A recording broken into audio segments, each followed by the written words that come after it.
this workshop at CM.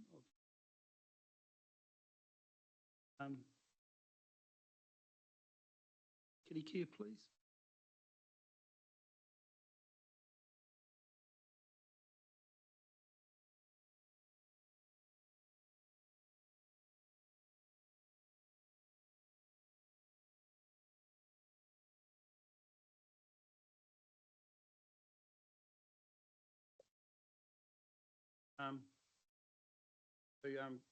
Gary's here to present her paper on the update of the Regional Catchment Management Framework Project. So thank you, Kerry. Welcome you here, and where you go, you start the presentation. Thank you. If you want to say, kia ora tātou. So we have Paula Reeves as well.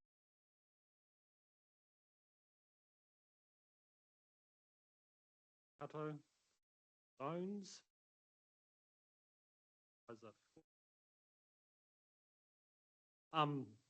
Greg can't make it as an EP. So you just got the three of us. I get the job of just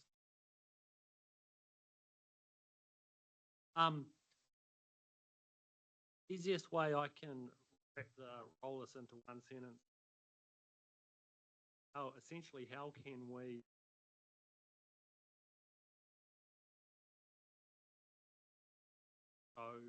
that is essentially the question.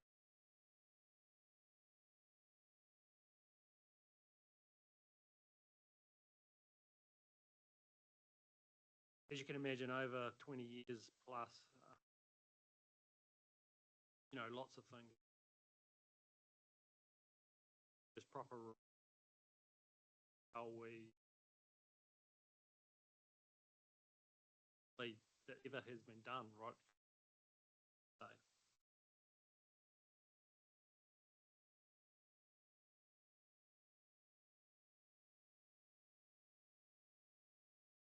One thing you'll hear a few times.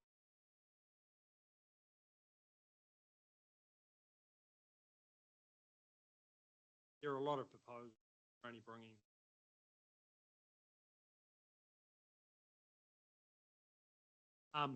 one key thing is no one will be held to anything. Everything that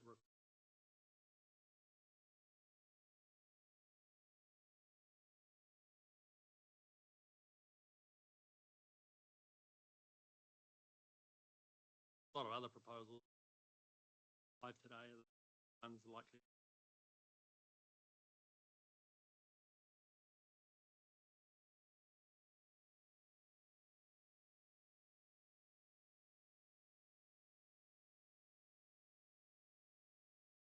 Right hand one.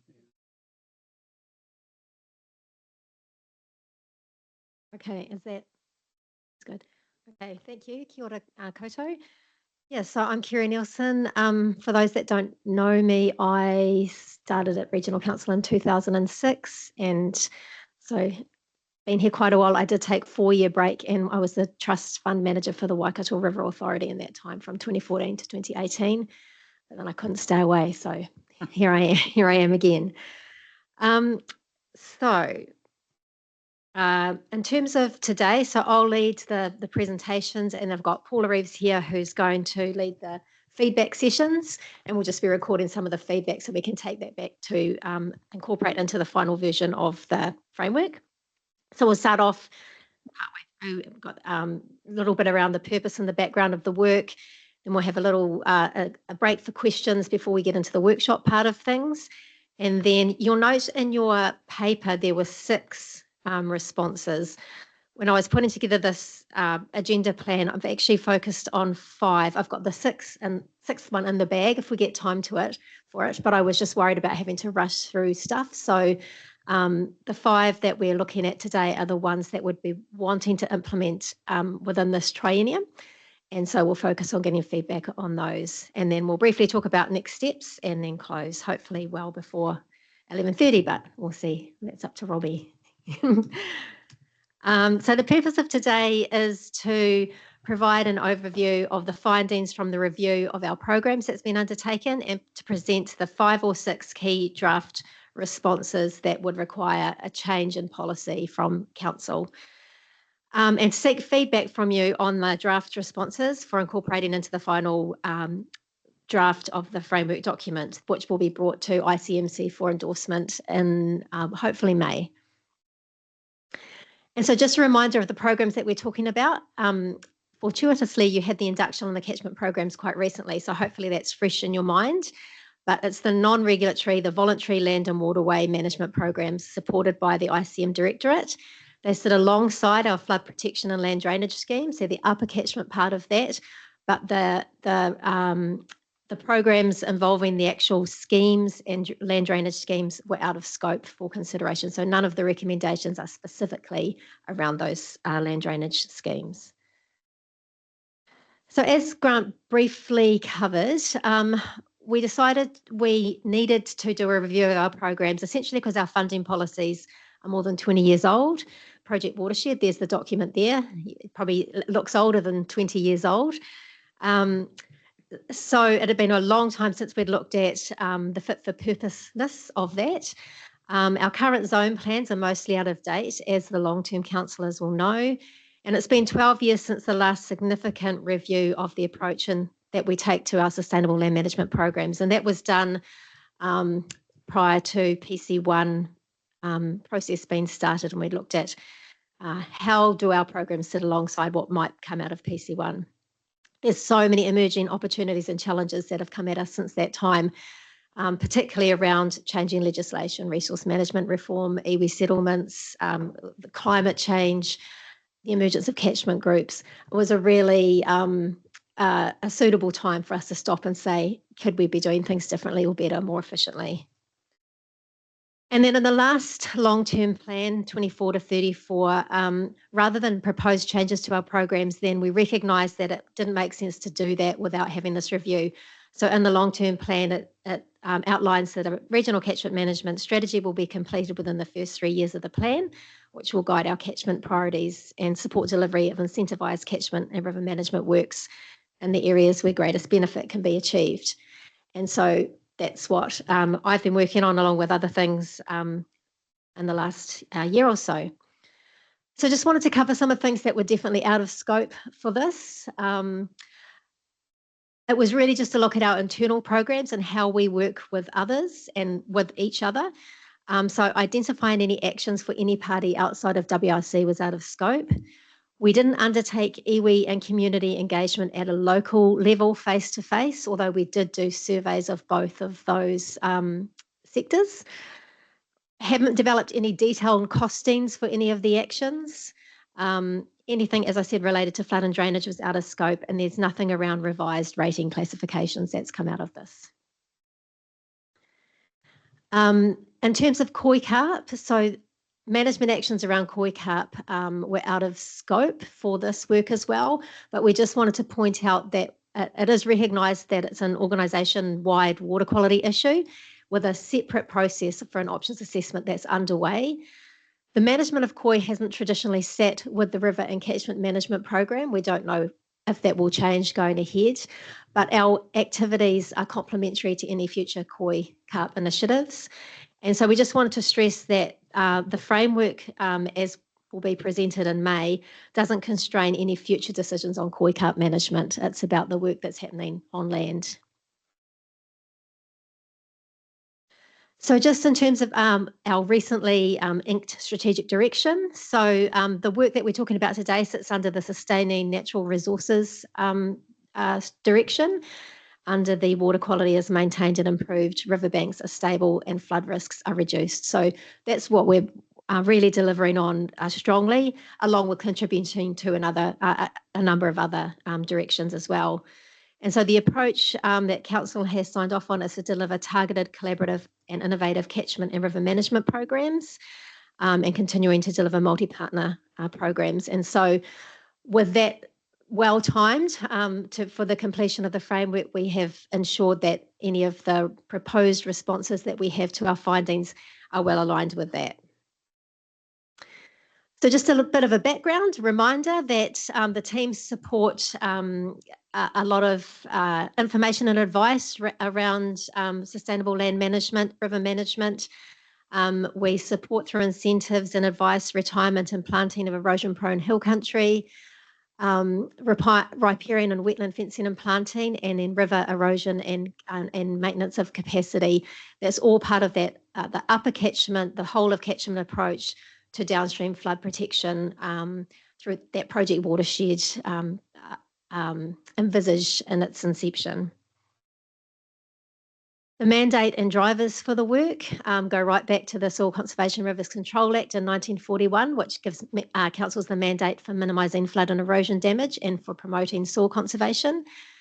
As Grant pointed out in the induction, we've got a number of non-regulatory methods in the Waikato Regional Plan that say that council will promote and incentivise work related to river stability and soil conservation, reducing erosion. And then with the resource management reform, as you're no doubt aware, the Natural Environment Bill will require councils to achieve nationally set limits, and it explicitly anticipates that this will include non-regulatory methods as part of the approach to doing so. And so our programs that we're going to talk about today are well aligned with that, taking that voluntary approach to achieving those. So in the development of the catchment management framework, there's been a lot of work that's been undertaken to inform the findings, literature reviews, some science, some modelling that's been undertaken of our catchments, and other information from stakeholders at Beef and Lamb, Dairy NZ, Fonterra. We did surveys of landowners with around about 200 landowners that responded to a survey on our programs. 26 iwi entities responded to a separate survey, and then 16 catchment groups. We also had a workshop with regional catchment groups as well to get their input. Conducted interviews with 7 other similar regional councils and interviews with 7 external co-funders. And then we held a councillor workshop early in the program, which some of you were involved in, and then a number of internal workshops as well. So all of that has been brought together, and there has been around about 70 draft responses or recommendations developed. And they've all been developed within the context of the current fiscal environment, understanding that we need to do what we can with our existing resources. So that's the envelope with which we developed these within. And there's a whole lot of things ranging from the approaches to program delivery, how we decide what our, how we determine our priorities, and how we advocate for our work, engage, promote process efficiencies, the use of technology in catchment management, and improving our monitoring and reporting. Almost all of these recommendations, as I say, can be applied using existing resources, funding, and delegations, and don't require a change to council policy or any funding in order to do so. But there are some key responses that do, and that's what we're seeking your feedback on today before we complete the draft strategy. So we've got councillor feedback at the early stages to help inform that first phase. And now with these key recommendations or responses, we don't want to complete the strategy without your input on that. So as Grant pointed out, no decisions are expected today or required today, and any formal changes will incorporate your feedback and go as a recommendation for approval at or for consideration at a later date. So at that point, we can just take some questions on sort of the context setting, any points of clarification.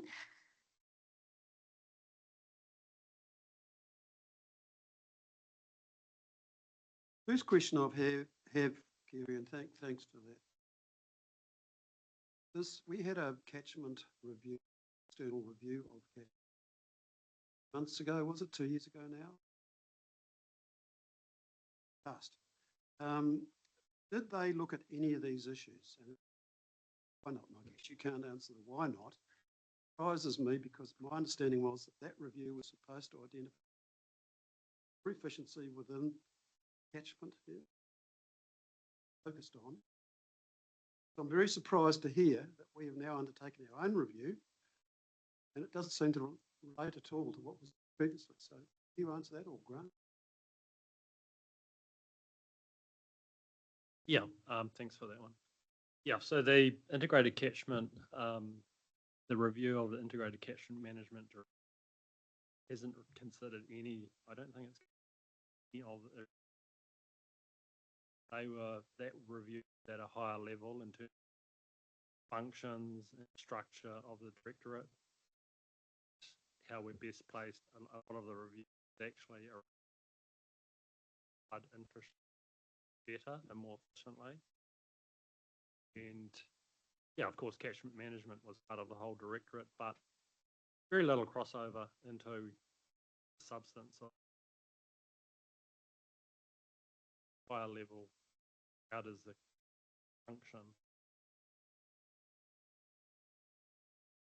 Maybe I misunderstood the purpose of that. Just another put on the council in terms of what our instructions were and what the in terms of reference for that. Yep. Didn't include efficiency, then I don't know why we did it. It did include effectiveness and efficiency as a top line objective. That objective came out of other work around New Zealand, poking the finger at our councils were managing flood infrastructure, not how we're managing catchment and management. Everything is related, of course, but the drivers were elsewhere and different. Our drivers for the. And I think just through the chair as well. So that was a structural review, and it did result in changes to the structure of the catchment team. We joined the two catchment teams, and so it's under one lead, but it didn't look at any of the detail about the programs that we operate on a day-to-day basis, or funding policies, or any of the, the use of platforms and data, or any of that kind of thing. Okay, well, maybe I'll let other councillors who were present at the time to pick it up if they were interested. The other thing, if in these interview groups, you said you covered a wide group. Did you look at any farmer representative group, Federated Farmers, Dairy NZ, or are they included in that cohort of groups that you interviewed? Not that I interviewed. So farmers were surveyed, and Dairy NZ, Beef and Lamb, and Fonterra. It was an online communication, I guess, and they providing information on the kind of programs that they're running that support catchment management. But I didn't talk to Federated Farmers.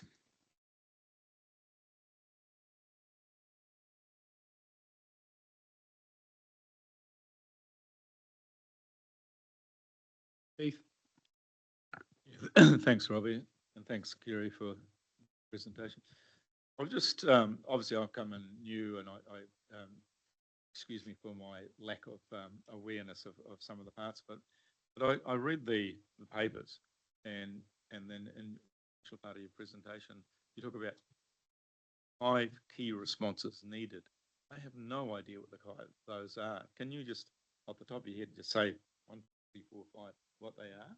Oh, so they were attached to the report, but and we'll be talking through those in detail today. Yeah. So one of them was around the rates of incentives, partnership funding, catchment advisory groups. I couldn't understand. Oh, sorry. Yeah. How we support. So how we support partnership funding, the use of catchment advisory groups, and legal protection of works. Thanks for that. Cheers, Noel.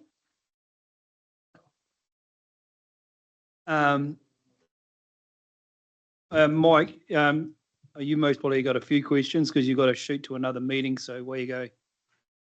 Yeah, mine, big one, thanks, Mr. Chairman. Big one in the paper is the, obviously the Upper Waikato catchment. It's not only the rivers, it's the lake. Does the lake erosion fit anywhere in there, or where does that fit in this review or outside it?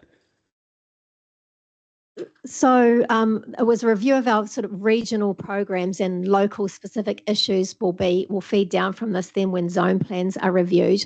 But I'm assuming that so the funding policies that apply, that would be part of that.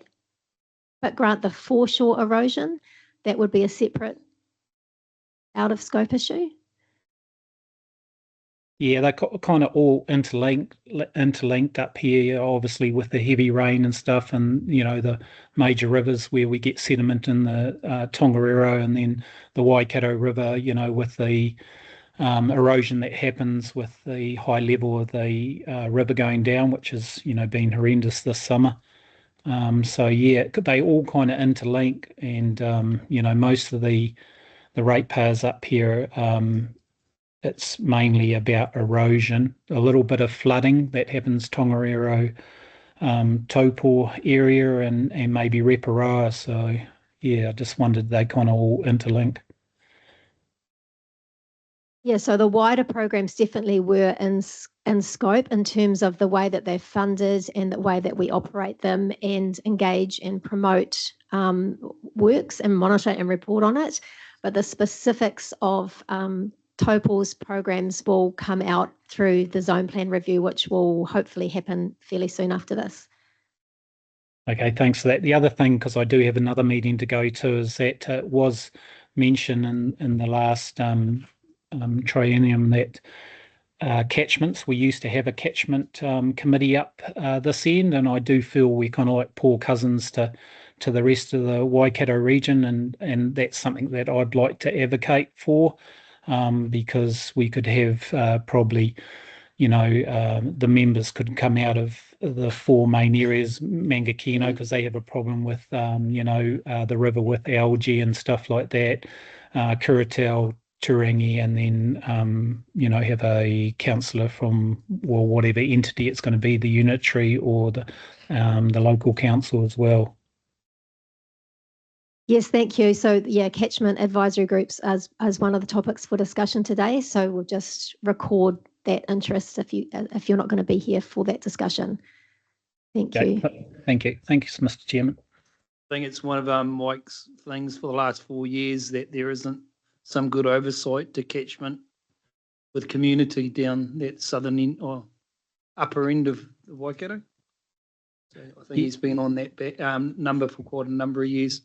Yeah, Mr. Chairman, just to follow up on that, just because we've got a wide range, Reparoa to Mangakino to Turangi to the Omori, the Western Bays that have a lot of trouble with erosion as well, Kuratau and stuff like that. So, it would suit a committee that could get together with all those, concerns around the whole lake area.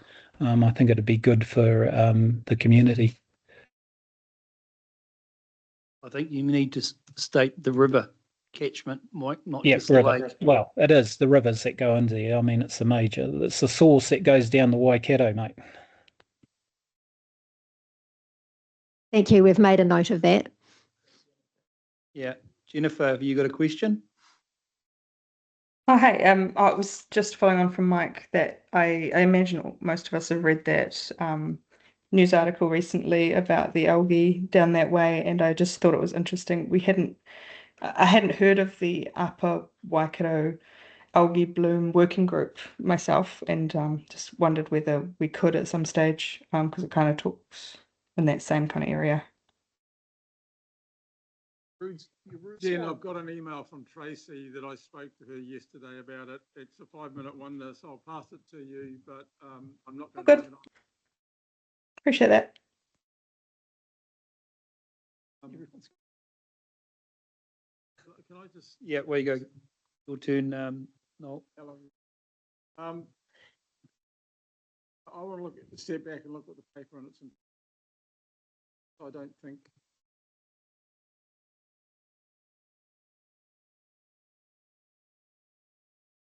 And I'm really disappointed because I'm going to jump around a bit. Look at page 9 where you develop action focused zone plans. Those zone plans are really good. I was involved.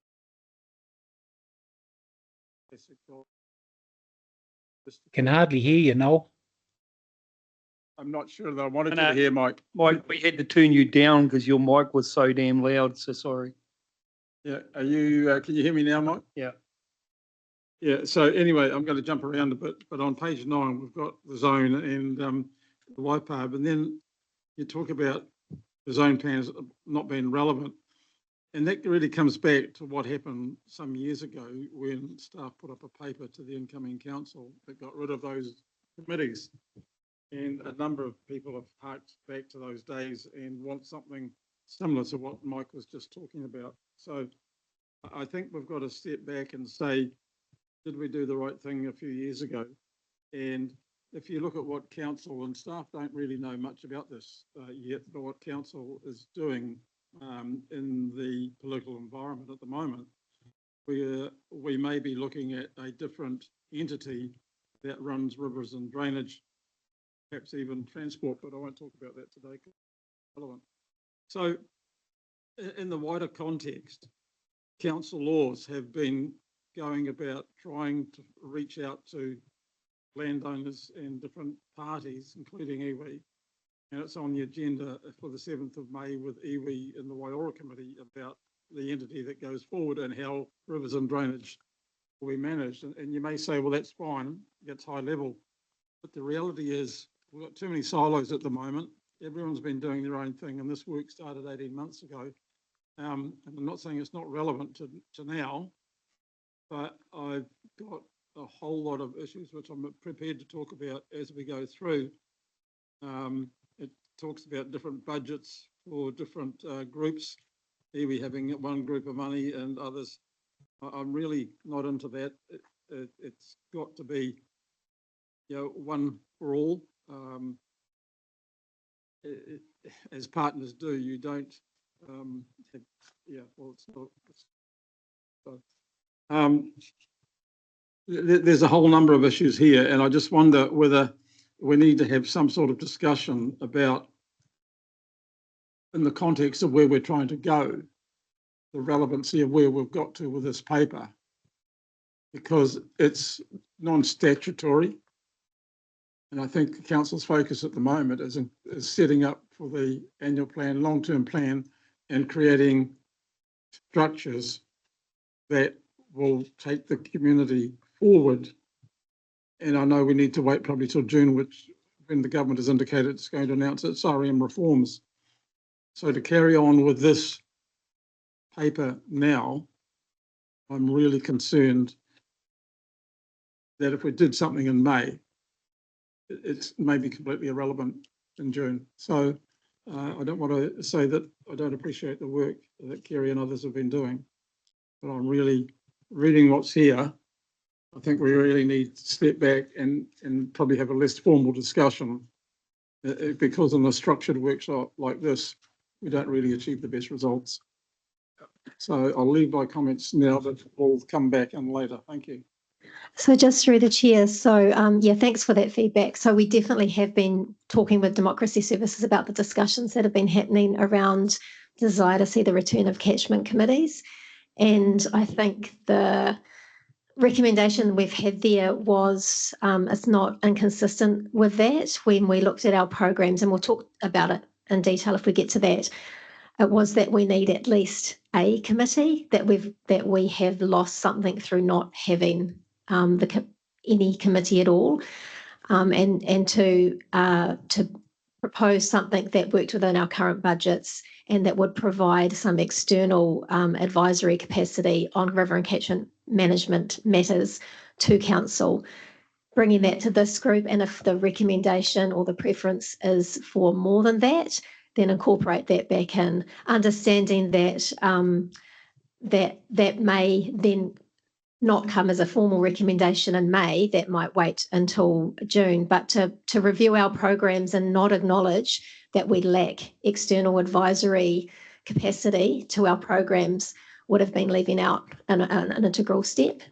And look, I fully accept that. And Greg himself has said that he has found the use of the return of the Lower Waikato and Karakia Catchment drainage committees has been invaluable. So I'm pleased that staff are now saying that is a benefit, and we need to look as we go forward and what we determine is best for the community after taking their views into consideration. So there's a whole lot going on at the moment. And I'm not sure that I want to see anything stopped, but I just not sure that I want to see anything progress too quickly until we actually know what the government reform is. Thank you, Noel. Gary Maguire, sorry, Gary Raymer, sorry, wrong, Gary. Yeah, thanks, Robbie.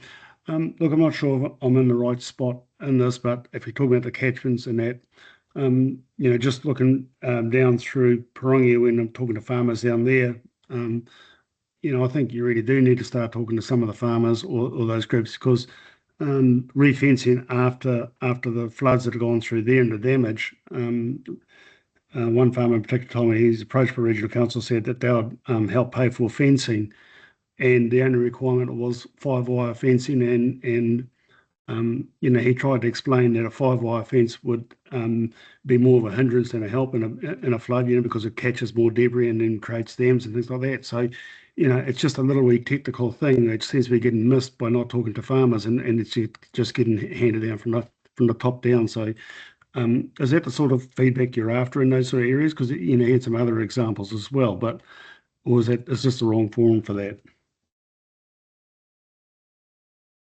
Where you? Right. Yep, thanks, Gary.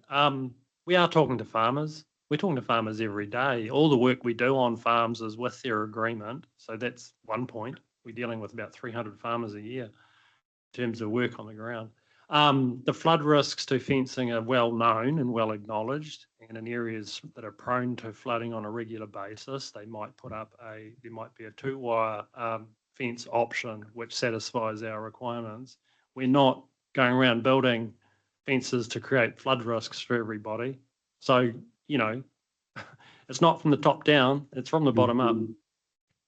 Okay, it's not the feedback I got, so maybe that farmer's out of line. I don't know, but I got a different message from a constituent. Yep. Okay, thanks. Isn't the rule on the floodplain, it's either 2 or 3 hot wires? I thought it was, isn't it? Our policy. Yeah, So they're different things. Our co-funders, where we're planting lots of native trees behind fences, require minimum fences, which are 5-wire to electric. It's MPI and Waikato River Authority. Some farmers want post and batten fences, the West Coast hill country where they've got cattle and they're getting other issues. You know, there's all the fencing options. In areas that go underwater often, yeah, there are lesser standards in limited locations.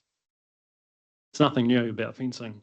But even the River Authority accepts that in a floodplain, they'll fund a 3-wire fence as well. yeah. I hope that answers your question there, Gary. It's just site specific. Yeah. He just said, you know, the farm concerned said, you know, a 1-wire electric would probably be optimal, and he was told that the regional council would fund a 5-wire, you know, and he just thought it was crazy, so he wasn't going to go with the regional council what they asked. He's just going to build his own fence because he said it just made far more sense, you know, and he's going to fund it himself, not get funding for it, because he said it just didn't make sense. But, you know, there was a discussion that he had and called me about it. Yeah, Gary, but I think the rule around single wires went about 20 years ago, because all of the Piaka River has to be minimum of 2 hot wires. I think it changed. So that rule's been changed a long time ago. All good. Stock, I think if there were through stock exclusion rules, it had to be 2 hot wires, is that right? I think. Is it? No, there's no minimum specification for fences. The rules around, you know, the regulatory rules around excluding stock are you have to exclude the stock. Yeah. Yeah, but we're not going to fund one No. wire. We're not going to fund 1-wire fences anywhere. I mean, they don't cost bugger all anyway. Anyway, outside of scope, move on. Any other questions? Okay, so we Carry can on, move on to topic 1, which is incentives. So I just wanted to cover our current situation. So generally, for land management projects, we will fund 35% of the cost in priority areas, or for priority projects. That comes through a mix of targeted general rate.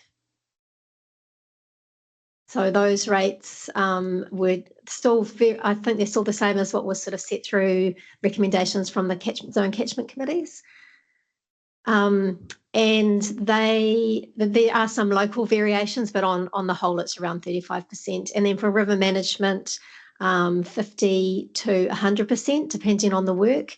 And so these percentages were set through project watersheds. The sides of the budgets were set through the catchment committees. So these funding policies are more than 20 years old.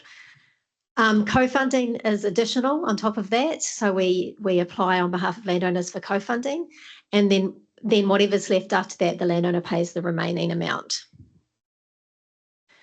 So at the moment, factors such as affordability and the severity and scale of issues impact the landowner's ability to do works in priority areas. We know our funding policies haven't changed since 2002. And for the most part, in our priority catchment, early adopters have completed most of their projects. And at the first workshop we had with councillors, the messaging was that in developing the catchment framework, councillors wanted to see affordability for landowners considered. In terms of the findings from the other investigations that we did, so the landowner survey, so we surveyed landowners who were in priority catchments who had and hadn't worked with us, and also we had the survey tablet at the field days for people to respond to as well. So the difficult financial climate was identified by these landowners as the most significant challenge in them undertaking voluntary protective works on their farms. And that those that had done works indicated that incentives had enabled outcomes that would have been unaffordable had they not been able to receive them. Only 16% of respondents agreed that they could have done the work without the funding. And they identified that increased incentives would be one of the things that would improve the uptake and feasibility of them undertaking work. And talking to other funders, so funders from central government to Waikato River Authority, Genesis, Waseat, Ngā Whenua Rahui, they all acknowledge the huge importance of council incentives in making work happen, and the role that councils played in bringing together multiple funding streams for landowners in one package, that it would be very difficult for landowners to manage, 3 or 4 different funders and all the reporting requirements, and councils make that one nice package for landowners. Most external funders will fund between 30 and 50% of the on-the-ground costs, but increasingly, as their finances are constrained, they're looking to make that spread further and funding less. And for the most part, they support work that otherwise couldn't happen. It's voluntary, it's not regulatory. There's high risk if it's not done in terms of either water quality or land stability, and in places where there's limited landowner ability to pay for the work. In terms of other councils, their incentivised rates vary significantly, generally from 25 to 50% of the project costs for land management work, but up to 70 and 80% for priority catchments or high risk projects. Bay of Plenty and Greater Wellington actually fund up to 100% for specific activities. And most other councils review their grant rates either annually or up to 3 yearly. Ours hasn't been reviewed for 20 years. For the most part, for river management, they fund 50 to 100% of the works. And in terms of feedback from our economics staff and our science staff, they did some work for us looking at the volatility of income for dairy and dry stock farmers, and advised that discretionary income for these landowners to fund voluntary restoration isn't stable. It's highly reliant on external factors that can fluctuate annually, as many of you will know. And variations in profitability over the last 20 years supports the case for more regular reviews of grant rates. We also know there's been significant advances in modelling and satellite imagery and LiDAR, etc., that enable much greater targeting of incentives into high-risk areas than what was available when Project Watershed was developed 20 years ago. So based on all of this information, the recommendation or the proposed response for feedback from councillors is that we adopt a tiered approach to funding. And that matches what a lot of other councils are doing, depending on our priority areas. So we look at the priority catchments and the level of risk, and it adopt a tiered rate that has 50% in regionally priority areas, 40% in zone priority areas, and 25% for other work outside of those areas. And that currently we would be funding that work at 35%. That's working under the existing rate take now. Yes, Yes. yes. So the money's the same, it's just Yeah, the so priority areas. implemented with existing budgets, and that review that framework at the completion of the review that's going on for flood and drainage funding, which will be done in the next triennium and then 3 yearly after that. Just say something. Yeah.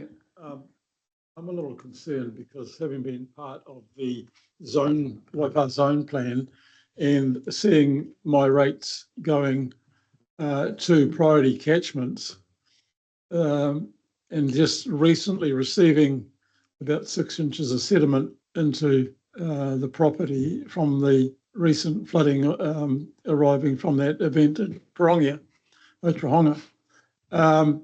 I'm starting to resent, this is a personal hat on here. I've got to stand back at a moment and look at the region, but focusing on priority catchments is not seeing work. It's not transparent enough. And when you talk to farmers in the lower Waipa, all our money goes to the priority catchments, Fanny-Whara and all those others. And that's been the case for nearly 20 years now. So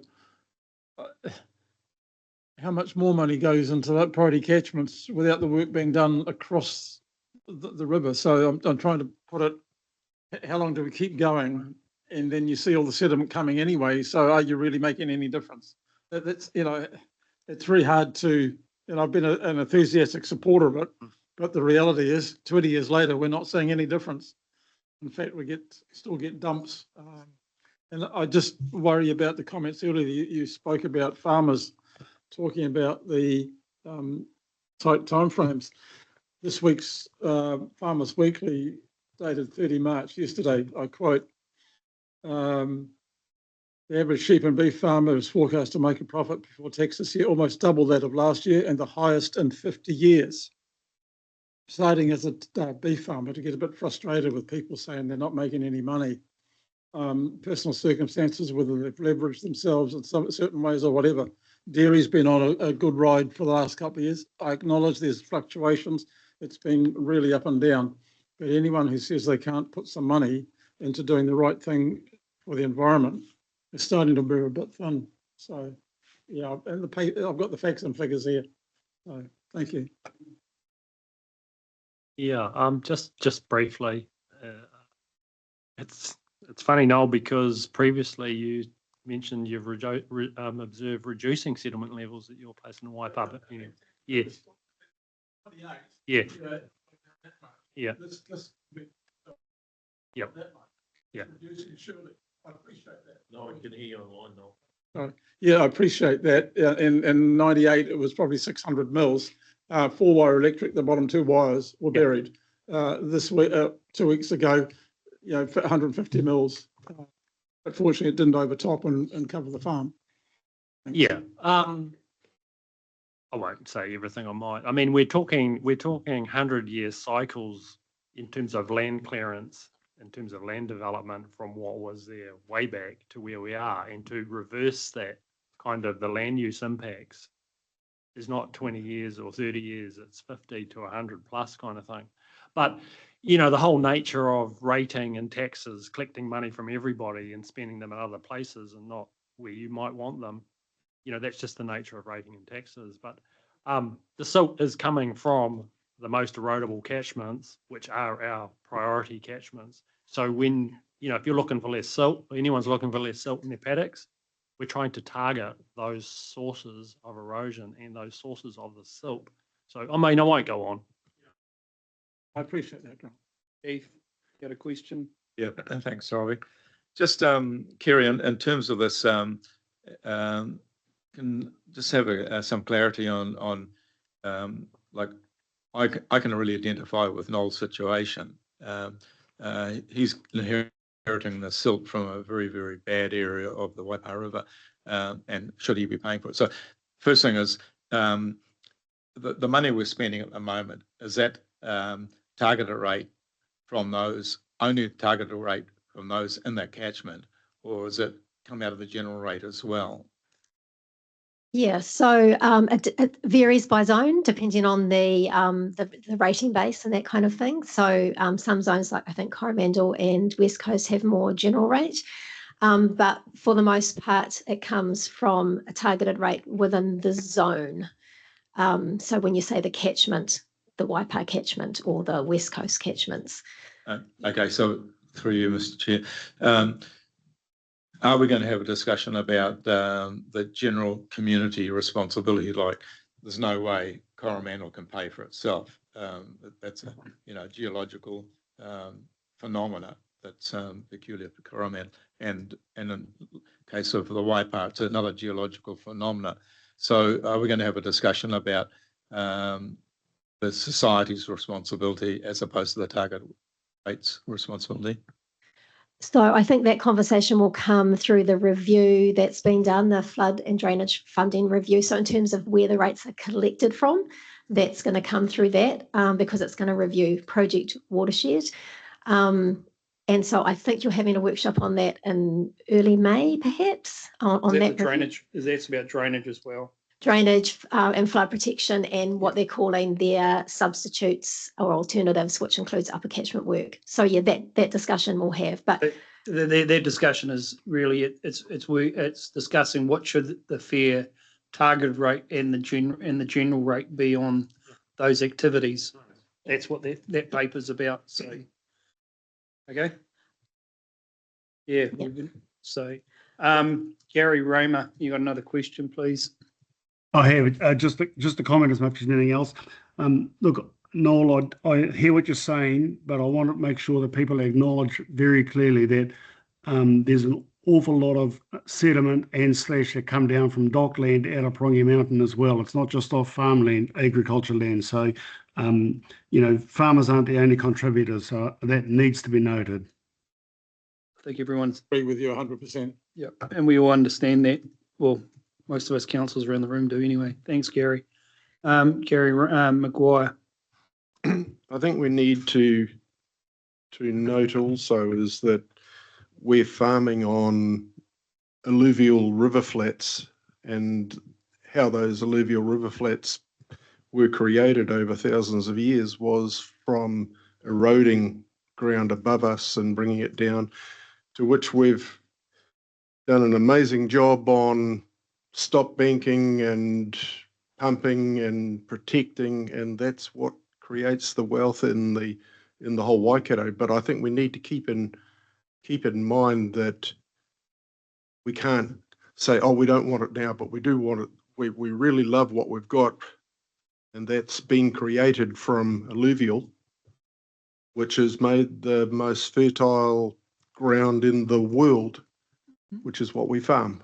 So if we're farming it and you've got it and you're worried about silt coming in on properties, those properties have to be included in stop bank schemes, which have to be paid for, as they have been over a long time now.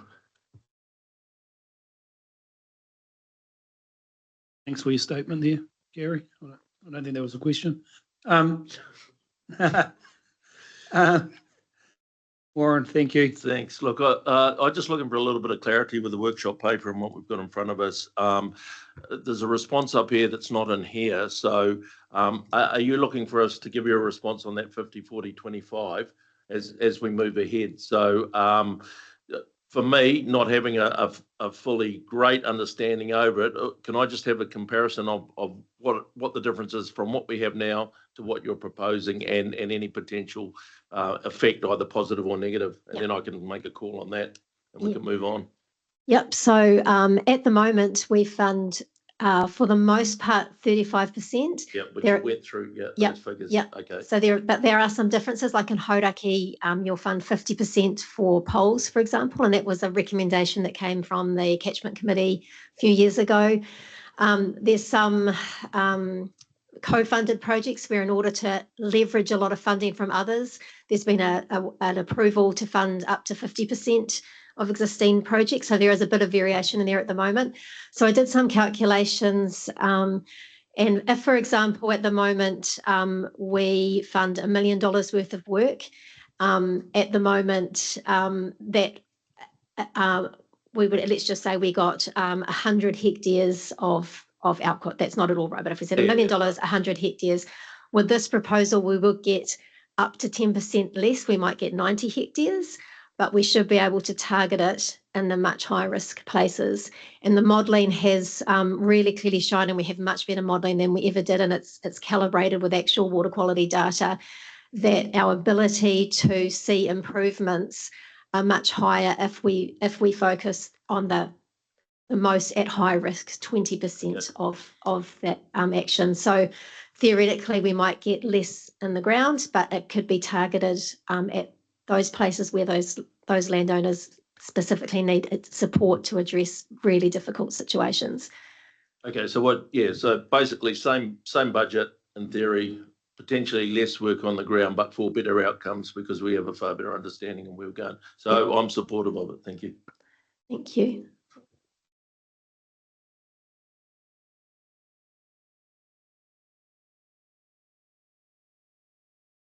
Any further feedback on either a tiered rate or a more regular review of the rates? Those both being things. One of them is to review them more regularly as well, which can respond to, financial situations.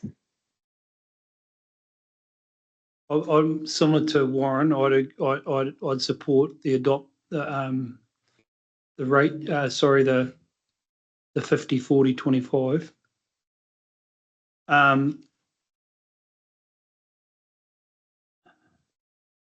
suppose with the way costs are inflationary, it has to, when the review has been done with flood protection and drainage, you should be doing it at the same time. It's understandable. Why would a directorate go through two funding reviews at different stages? Should most probably be easier if it was reviewed at the same time. That would be I'd like to see some sort of common how it's operated, within the directorate.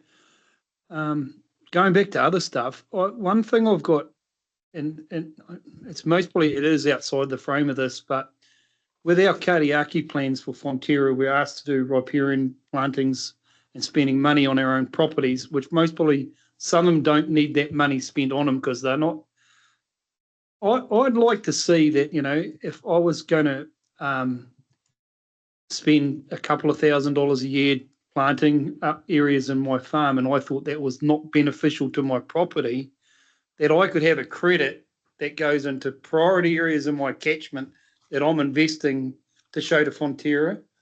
This is where I've invested with Waikato Regional Council or whoever, that I'm investing in priority areas in my catchment. It's not on my farm, but it's going to actually be better for everybody. Like it's what would be the wording of that? It would be that I'm being a good corporate citizen and I'm investing and doing what I can, but it's not on my property, which we can't. I don't think we can do that at the moment with our Karakia plan. What's the proper name? Sorry, Liz. Yeah, you know the one I'm talking about, eh? Yeah, What's the name of the plan? I'm not spitting out the right word. That's it. Yeah. Yeah. So I'd actually like to. I know it's outside of, but I'd like to that farmers could invest into here and then get a credit or something saying you've actually invested in your catchment. Yeah. Stick it on your plan being done. You'd most probably be quite. I think that could bring a lot of money into this group. That's my opinion. That even if it's just $1,000 a year from farmers, because doing a bit of planting on your farm, even $1,000 doesn't go very far. Mm. No, that's an excellent suggestion. And one of the other responses we've got is around increasing our partnership and engagement with Fonterra and industry and looking at ways that we can do that. So that's definitely something. And definitely Dairy NZ and others that are getting serious $1 million funding out of MB. Mm-hmm. That has to be unsiloed and make sure it's working within our priority catchments. Yeah. Yeah, no, we've certainly recognised there are untapped funding opportunities, and that's within the framework recommendations as well. Okay, so that's recognition of investment in catchment where it's most needed and potential credit for landowners. Yeah, cool, thank you. Keith?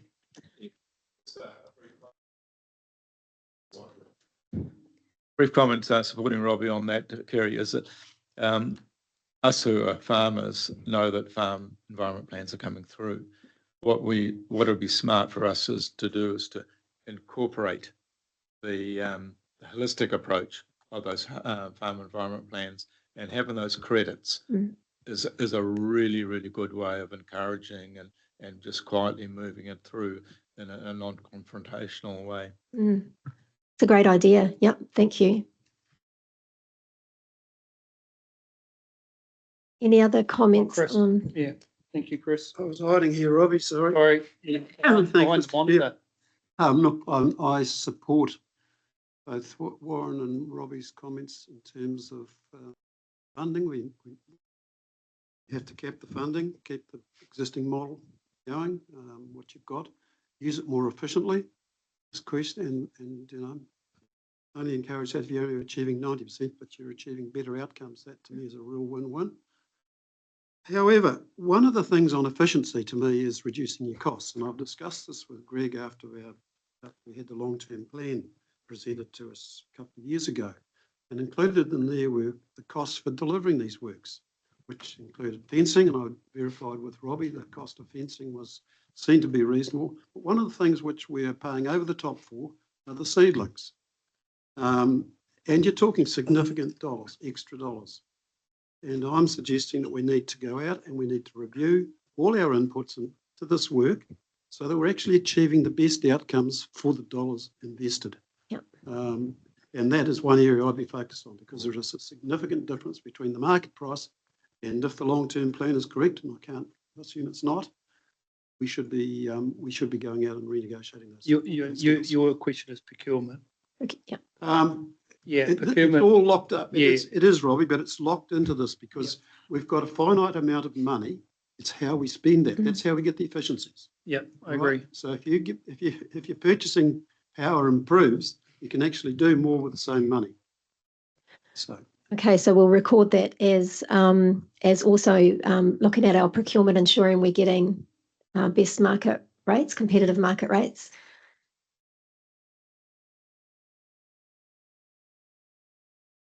Yep.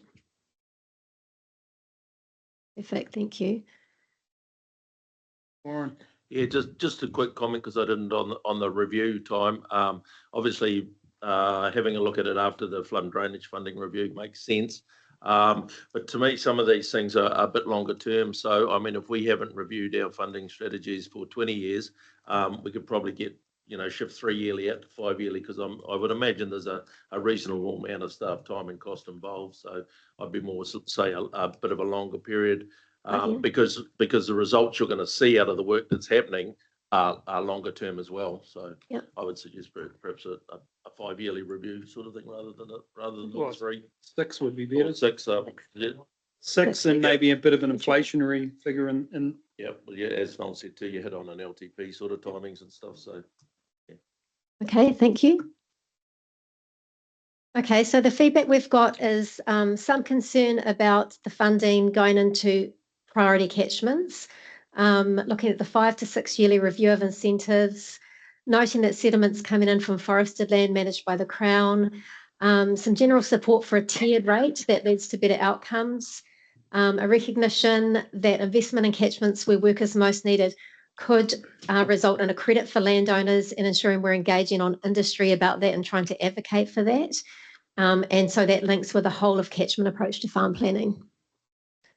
I look at that for my catchment, and like us investing in the upper Waihau and Piaka rivers, where they've always talked about a corridor from the Blue Springs to Matamata, which could be achieved, but it can't be achieved at the moment because of cost. Yep. But it could be achieved over time if landowners were investing into that priority catchment. Yep. That's the way I look at that. If that makes sense, how I want to see it working. Yeah, makes a lot of sense. Yeah, So, thank you.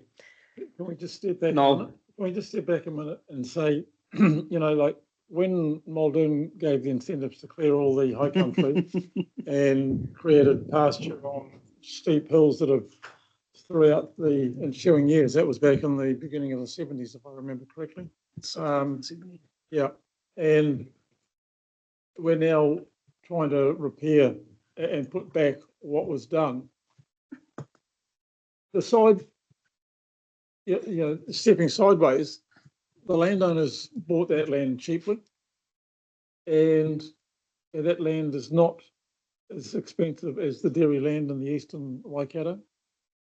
So, these guys win both ways, insofar as their land values are less. They chose to live there. It's like when I had an issue with the vet club wanting to change everybody pays the same for mileage, whether you lived at Raglan or you lived just down the road from the vet club. The reality is, if you choose to live somewhere, you pay the costs. And doing the right thing is what it's all about. And to me, I'm really struggling at the moment to give the incentives. And I grant quite right, taxation, it's been around, and there's lack of equity in that at times, but it's just what happens. But I think I think I'm starting to think I'm wasting my time. So thanks. Can I ask a question of Noel? What is the alternative? What is the solution? The reality is, in our farm plans, that's where it all should be about. It's incumbent on the landowner to do the right thing. And why should individual landowners who chose to live and benefit from cheaper land and the likes, and lower costs for certain things, higher costs for others, get benefit when it's, the whole catchment needs to benefit? And some will say, well, if we do this, it'll improve. But the reality is, I'm not sure that it's, I'm starting to become disillusioned in the reality of Te Ture Whaimana and the likes as to what's been asked for is idealistic and whether it's really achievable. And the same thing applies to this. So I'll just be quiet for a little while and just rethink my thoughts here. You can answer that. Just very briefly. Yeah, I mean, soil erosion is a natural process for a start, which has been made worse by our activities. So it is a natural process, and you can't regulate through farm plans or any other means to stop soil erosion. Management in terms of voluntary actions. So yes, there is a regulatory response to all of the contaminants affecting water, but soil erosion is partly natural, partly man-made, and you'll never get to the water quality standards required through a regulatory approach. You just can't get there, not for soil erosion. That's probably all I'll say on that. No, not at all, because the regional plan and all of our policies and things recognise you have both the regulatory approach and the non-regulatory approach. And end of the day, the benefits are for society and downstream. And so to put those costs back on one landowner anywhere in the catchment is probably not equitable either. But I'll just leave it there. I definitely take your point through the chair. Take your point, Councillor Smith, that there is concern about the equity and some loss of confidence about whether it's going to make a difference. And I think when we bring any formal response back to council, we can include some more of the information that we've got to demonstrate that approach and its value, including some sort of retrospective look in catchments where there has been a lot of work done, and reductions in water and sediment and water quality through that.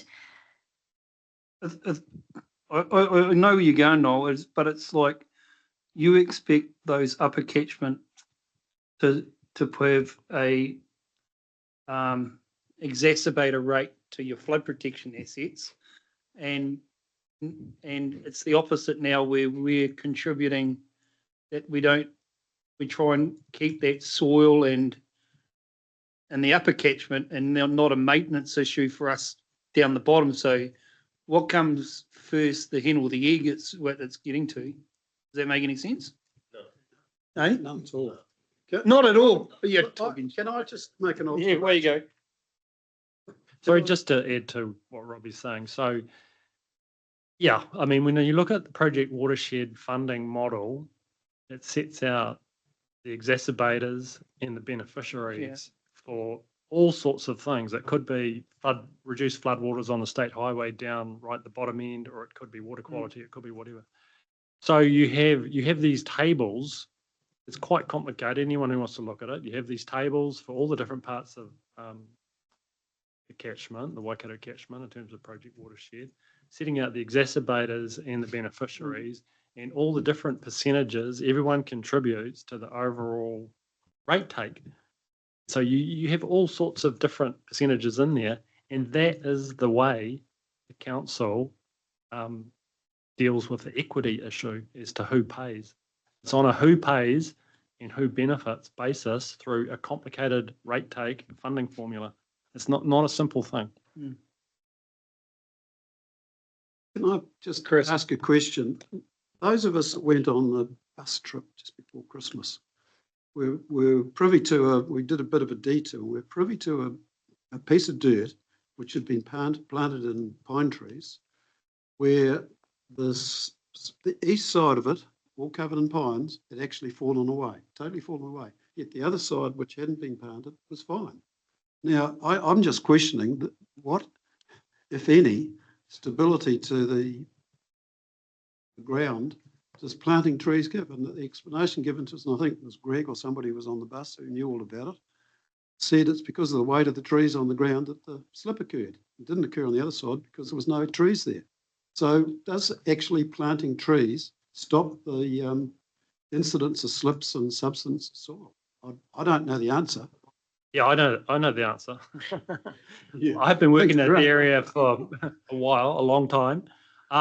There are certain limited circumstances relating to geology where the weight of the trees can cause the land to subside as the weight of the trees goes up and up and up. But generally speaking, trees increase slope stability internationally in New Zealand, everywhere else, and riverbank stability. You've got to have the right trees, right places. We don't fund pine afforestation anymore for a variety of reasons, but yeah, you have to have the right trees in the right places.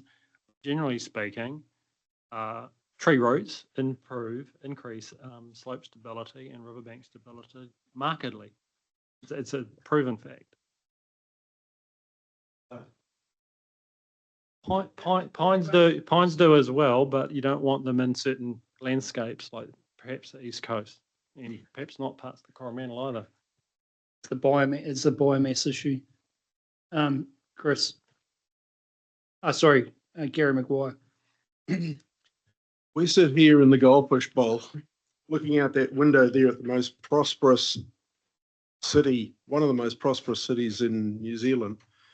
And it is one of the most prosperous cities in the country. And it would not be prosperous like that if not for that work that was done with the land development encouragement loans and the suspensory loans that were put out to get that unproductive land producing, and it's done a massive amount to the GDP of New Zealand.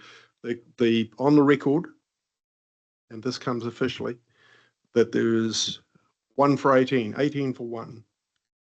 For every dollar that you spend on primary industries and the base, like the LDL programs that were put there, they create 18 jobs for every one. So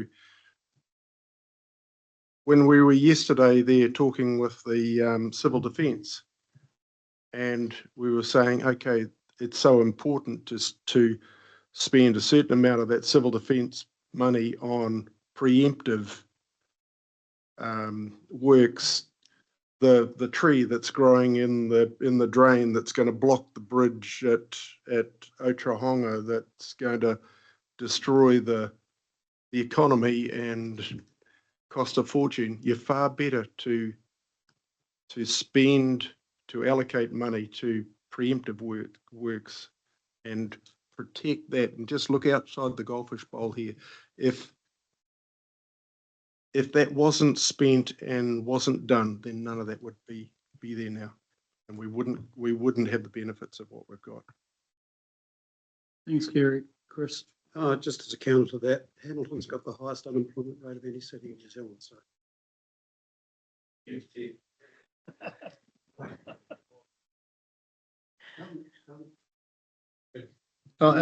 Carry on, Kerry.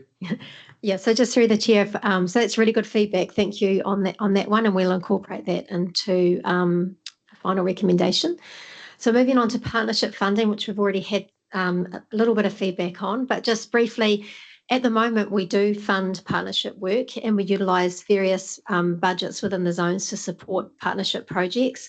That might be through our 35% towards on the ground works, or a one-off contribution for other entities to enable them to leverage funding from external funders.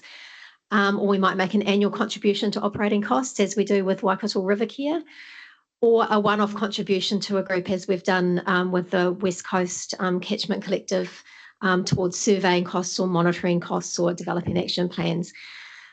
This is done on a discretionary basis through the zones, and it has enabled significant external funding to come into the region, millions of dollars to come into the region for relatively low contributions from council. For example, providing some funding to Purniu River Care in the order of $20,000 or $30,000 over 4 years, brought in $4 million that then got spent in Waipa for Waipa landowners. Similarly with the shovel-ready projects.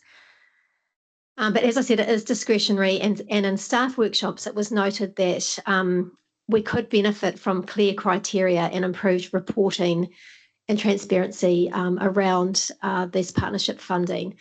Our current budgets aren't well suited to group funding. They were developed for individual landowner agreements.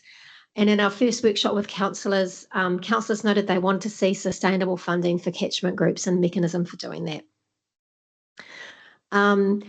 Our iwi entities, when we surveyed them, noted that accessibility to funding was a major challenge, and catchment groups in that survey and workshop acknowledged the same thing.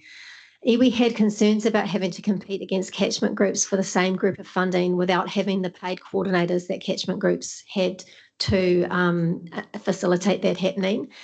And they noted that funding from WFC was highly valued. It enabled genuine partnerships to have been built, tangible outcomes, and it contributed to meeting the strategic action plans that we have through our joint management agreements with iwi.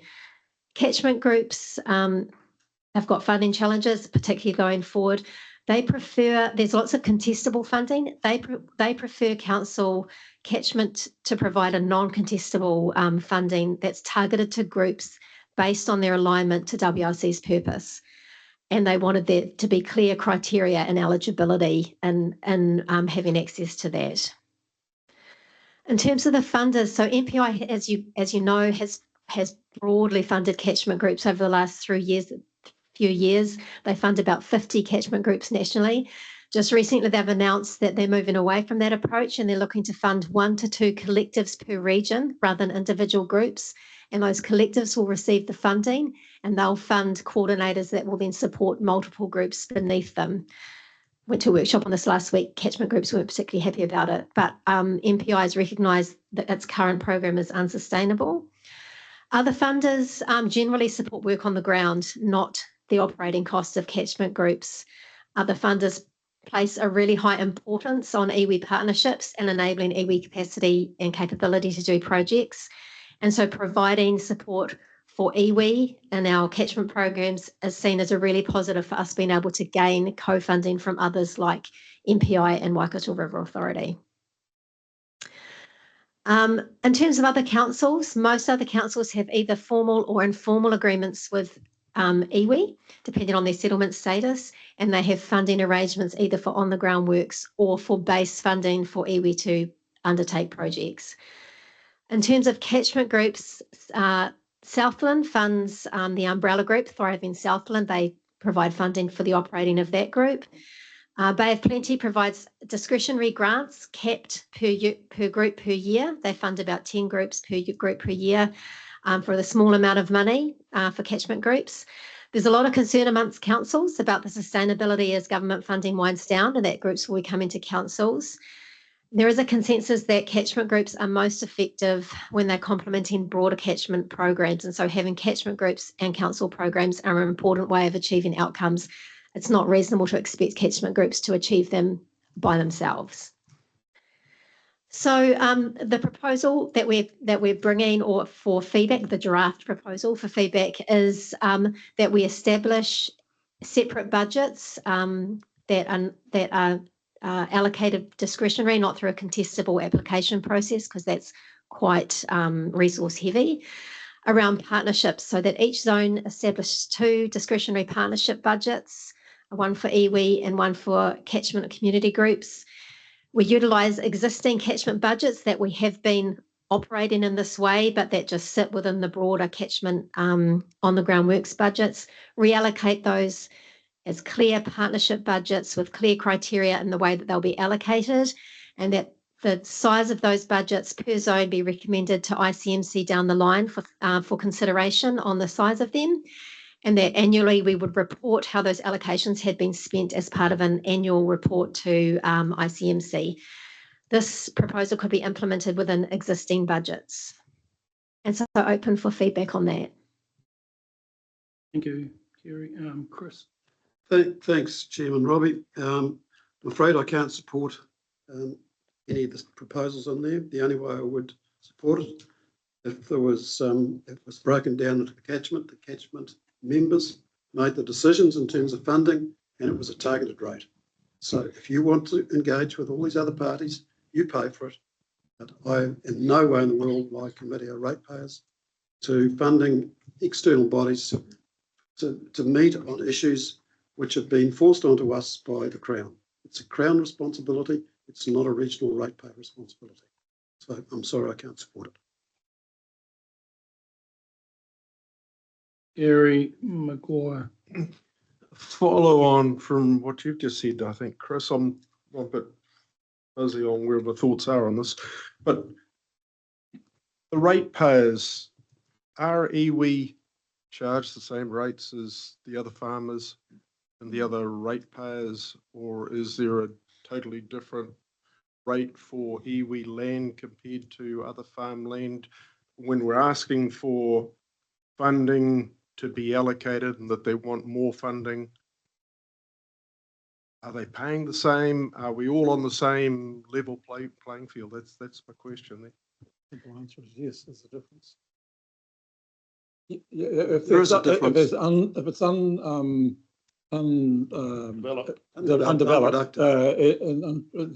it's not rated, 0 rated for Maryland. If it's developed, like down the road from me, there's a huge block and it's growing maize every year. They pay rates on that because they're using it in the commercial sense. But if it had been left fallow with the tea tree and everything else on it, it would have been Same as dockland. Same as dockland. Yeah. Yes, it's commercial, same as it, if it's next door, if it was next door to me, it'd be the same basis as me. It's based on its valuation. Yeah. And just to be clear through the chair, this isn't talking about funding for Māori landowners to access versus catchment groups. To be talking about entities that are set up in order to deliver catchment programs. So like catchment community groups, the likes of Punya River Care, Ngāti Hawa Mahi Trust, Waioda River Care. So currently we will provide them with grants in order for them to apply for funding to others. So for example, as I said, we provided $30,000 to Punya River Care for their MFE Freshwater Improvement Fund. They got $4 million from the government that directly supported Waikato landowners to undertake fencing and planting on their properties. So that's the kind of grant that we're talking about. Similarly, we provide Waikato River Care with $50,000 per year from the Lower Waikato, and that supports them to operate, applying to others for funders and undertaking projects in the Lower Waikato. So that's the kind of programs that we're talking about. At the moment, those don't come from clear partnership budgets. They're just part of our Catchment New Works catchment oversight budgets.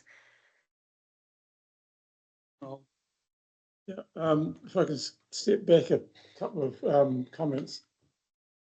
My way of thinking is that any funding, and I'll go back to the WRA when they set out at the very start, that was a shotgun approach, and they didn't really appear when you put all the projects up on the board.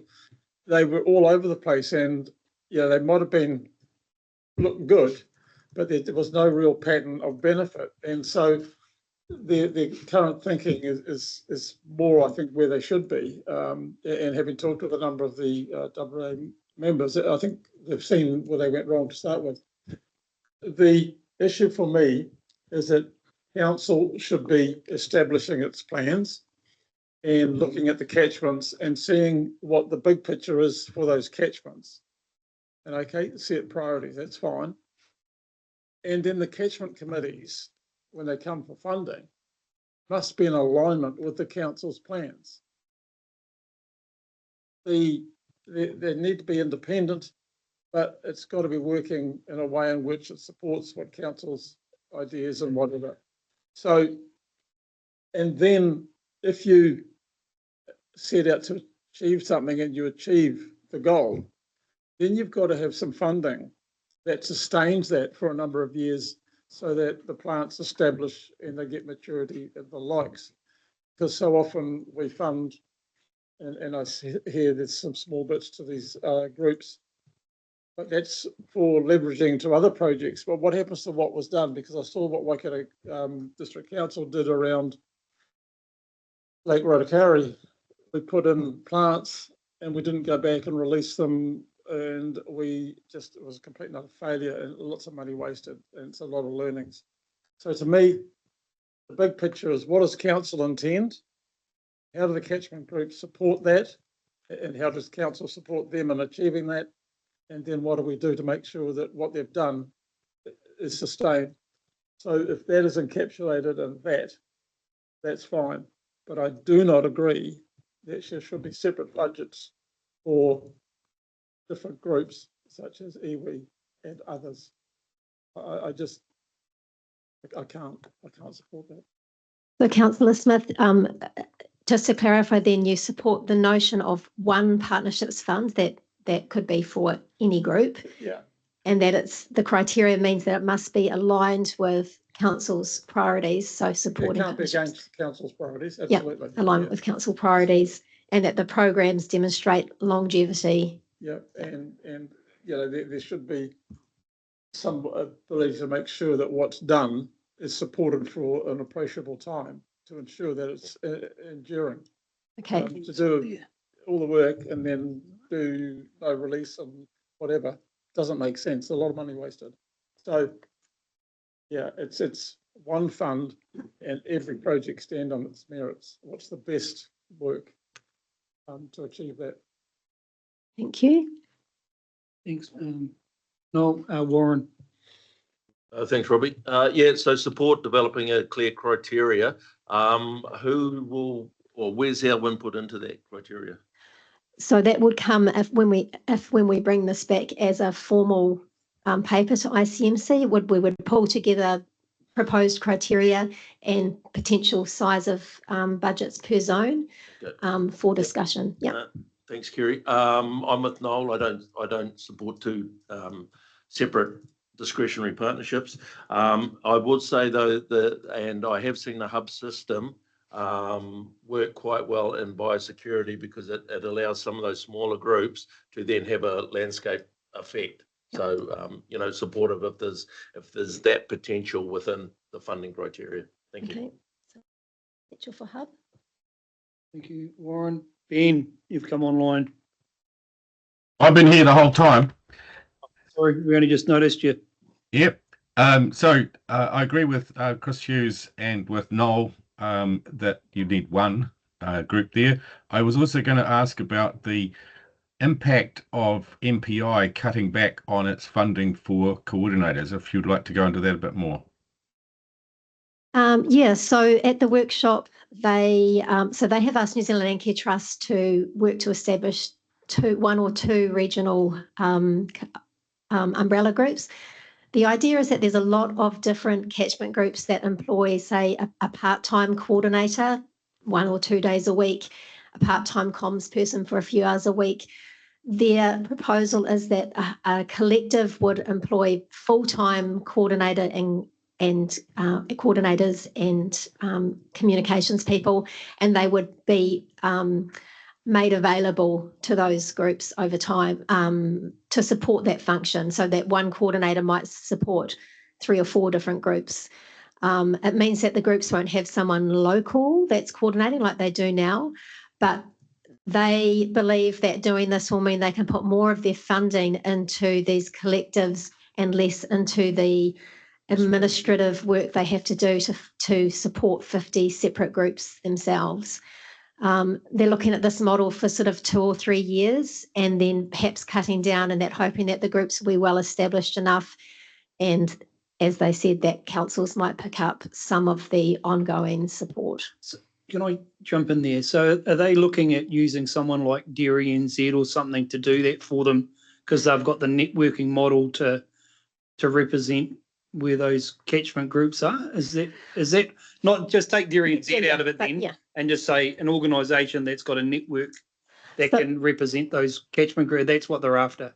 Either an existing organisation, so for the Waikato, New Zealand Landcare Trust have their base here. So at the workshop I went to, there was a reasonable amount of support for New Zealand Landcare Trust taking that role. And other places you've got Thriving Southland, and other places they don't have one, and they're talking about establishing something new. So for us, like that would mean that the Piako River Catchment Forum or whatever, they would go into there for funding from them. That could be an option. Yeah. Okay. Yeah. No. I just wanted to understand the process. Thank you. So just carrying on. Yeah. Where you go, Ben? So, are you as staff in favour of this? It seems to me it's another system of what we're hearing is that government wants to move things up to central government level in the reorganisation of local government, but then in 3 years' time they're going to actually cut it back again if it'll be pushed back to councils who then don't have the funding for it. Any comments? From a staff perspective, I can see the benefit of the hubs, because we can see a lot of replication, a lot of consultants making a lot of money from catchment groups, essentially paying for the same thing from a lot of different groups. I think there'll be efficiencies. I think we share with the same concern that a number of other regional councils share, that when central government pulls back from that funding, they will come to councils for that funding, and that is going to be a crunch period. That regional councils will have to decide if we're going to continue to fund it. With weight caps, it's going to be difficult. So do you have any recommendations about our response to what the government's proposing there? I mean, how do we get around that? We recommended, the advice I gave at the workshop that MPI was at was that we support the collective, but that there wasn't any indication at this time that we would be able to increase the funding we had with a rates cap, and that we still saw that central government was going to have to provide support in this space. Thank you. Gary Roma. Thank you, Chair. Look, I suppose I'm a bit concerned also, but probably a bit more confused, really. We talk about money, spending money and allocating money, and you heard a figure of $4 million. We seem to talk about that just so loosely. And the budgets of the people, how much oversight are we getting on the people applying for this funding? The clarity of the budgets, what they want to achieve, and the outcomes they wish to achieve. Because, and I suppose from a catchment perspective, and probably more so from a river perspective, have we got a really clear outcome? And I know we have, things around water quality and everything else, and those things are set out. But I suppose I really struggle to see a plan how to get there, short of planting and riparian planting the zones. And I wonder, where the science is behind us and whether we're actually spending the money on the right things. So 2 things, are we actually trying, or have we got good science around that we're going down the right road, spending this money, and have we got a good oversight of the budgets when people apply, would be my 2 questions. Thank you. So in terms of, just through the chair, in terms of the science, we do have really good science about that. Probably as in terms of nationwide, right up there in terms of the quality. We've had it done very recently as well, and we continue to improve it. So the discretionary approach we take at the moment for providing funding is that it's aligned with those priorities. And so if we say to a group, we'll provide $20,000 to your project, we do set requirements around what that money must achieve and that it's aligned with our priorities. But we don't have that influence over what they spend the $4 million they got from central government on. And sometimes central government's priorities might be different from what we would fund. I think regional council is pretty strict compared to others about what we see our funding being utilised for. Other people have other priorities, but yeah, we're strict on, we would be strict on what our portion of that fund is. But do you see a budget? Yes, we do. Yeah, we see an annual budget, and we see things like, as Councillor Hughes pointed out, we see things in some of those budgets that, for example, plants, they pay in a lot more for plants than what we would fund if it was our project. But if central government's approving that, and it's not our money and it's benefiting Waikato landowners, then as long as the funding that we're contributing is being spent in a very efficient, cost-effective way, then that's for central government to decide if their funding has been spent in that way.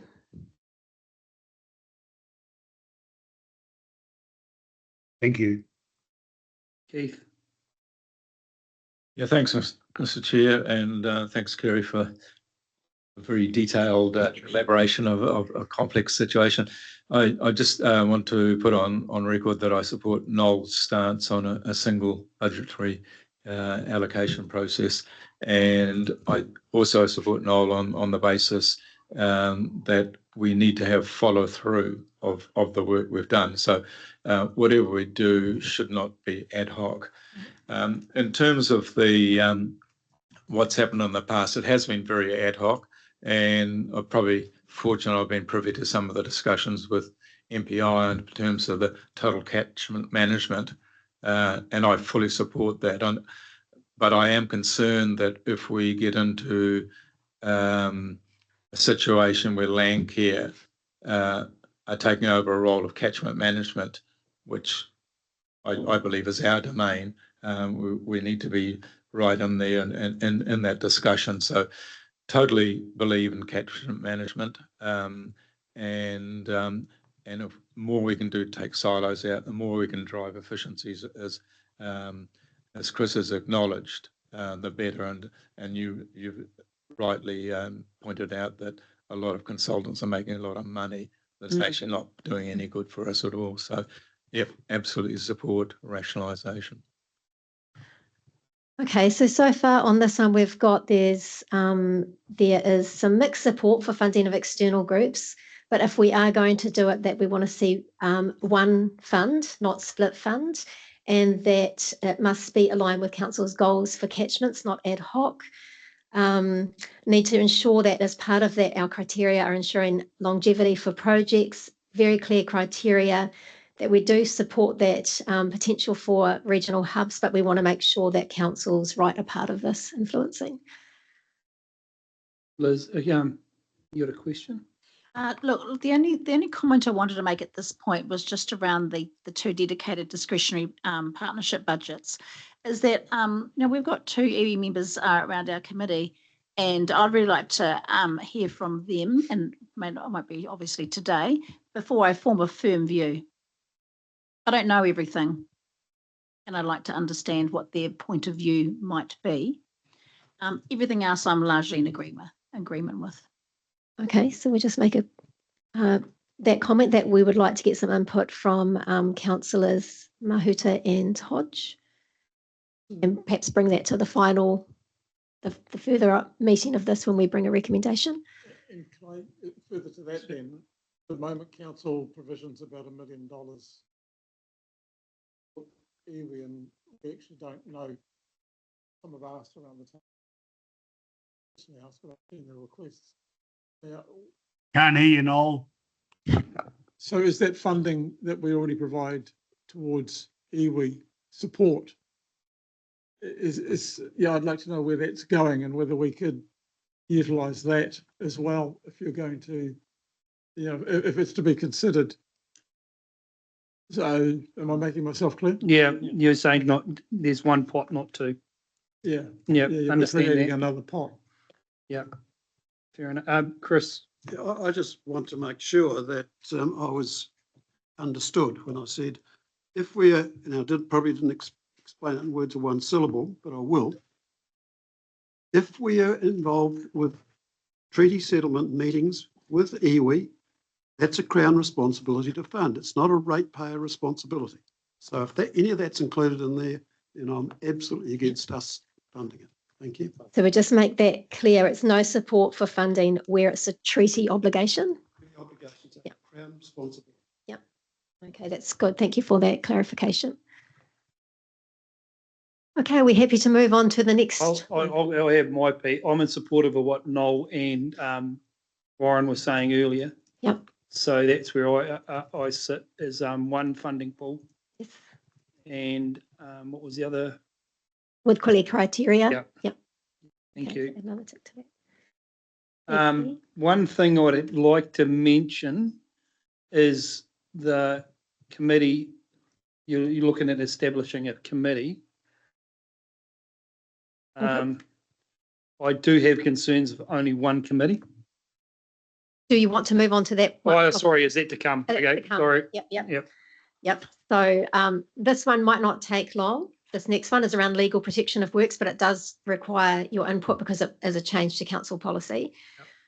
So we have a range of current agreements that legally protect works on the title of properties. We've got our historic LIAs, which are 999-year protections. A lot of those in the Taupo, Upper Waikato and Hauraki. Then we've had a range of mechanisms since that government funded work. And they flow through to our current policy, which is typically 99-year agreements on titles. Currently, this is required where WRC's contribution on any one title is more than $35,000, or where our combined contribution with a co-funder, such as the WRA or MPI, is greater than $70,000. And then the conditions of the agreement that is for that piece of work sit with an encumbrance on the title to be maintained for that 99 years.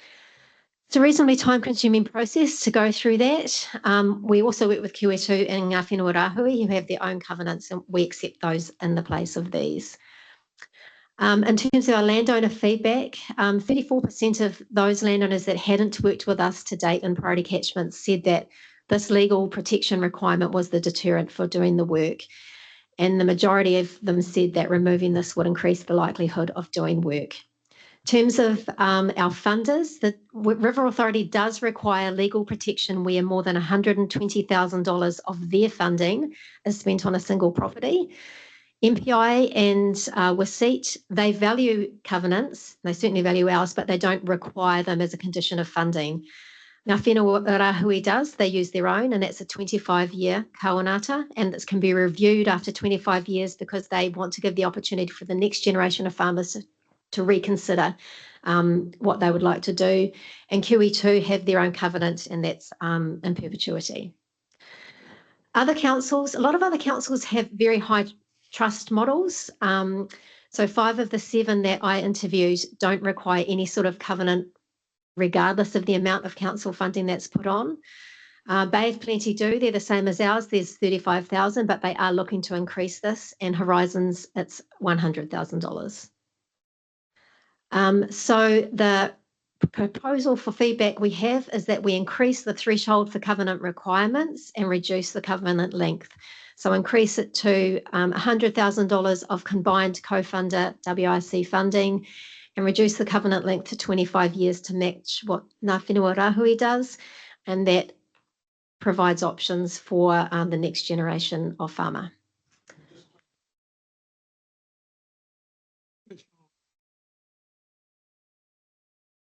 Singular or combined, 100,000, just make that the cutoff. Yeah. Otherwise, if it's not combined, what's the threshold? Oh, yes, true. Yep. So singular or combined funding. Liz, Oh, no. you mic on? Chris? Kerry, could you explain the reporting requirements of the covenant? What protection it gives regional council, please? So essentially, it's for the most part, it says that the landowner will keep stock excluded from that compartment and will maintain the fence in stock-proof condition, and the plantings will be maintained. So they're not going to open the gate and let cows into an area that's been protected. We prioritise inspections of areas that have covenants on them, and we will let the landowner know if there looks like there is fencing that could do with repairs. If the landowner hasn't maintained it in a stock-proof condition, we work with them through a process to encourage that to happen. Worst case scenario, we could go in and fix the fence and invoice the landowner for that work. We have never done that as far as I'm aware. We've always worked through a process whereby we come to agreement. I don't want to introduce any more red tape into the process, but I just wonder whether as a means of positive enforcement, we had a requirement for landowners to report to council in a standard format, very simple online report, which ensures compliance, say once every 5 years. It's not too onerous on the landowner, and it gives us that comfort. And it's also, I see that as being a reminder of just what the terms and conditions were for the funding. So. It's actually a good idea, and Whenua Rahui and QE2 both said to us that they have more check-ins with the landowner like that, and they really feel that it helps keep that relationship and an understanding of it quite strong. So we can add that compliance check-in 5 yearly. Not onerous. Yeah. Oh, actually, I'd go 3, to tell you the truth, because then it would be, when you're doing your 6-year report, you'd have an understanding of what's going on with us if you went to a 6-year report. Yeah, for what you wish for, cost. Well, that's a simple thing. It's Yeah. Yeah. So If online. it was automated and came into council and it populated a report, AI is the future and all that, that's fine. sort of what I think he's. Yeah. Keith, got your light on? Yep, thanks, Robbie. I'm just, Kerry, I'm struggling with the covenant length of 25 years. Having planted many trees and understanding, landscape, if the covenant is reviewed at 25 years, I can, or the terms of I can appreciate that, but have the length at 25 years just doesn't go with me. And I think more in terms of the QE2 trust mechanisms. I think that's what we should be aiming at. And so you're investing a combined amount of 100,000. That's significant money. It should be a long-term investment. So 25 years, it just doesn't sit well. Okay, thank you. So we're wanting to see a longer term.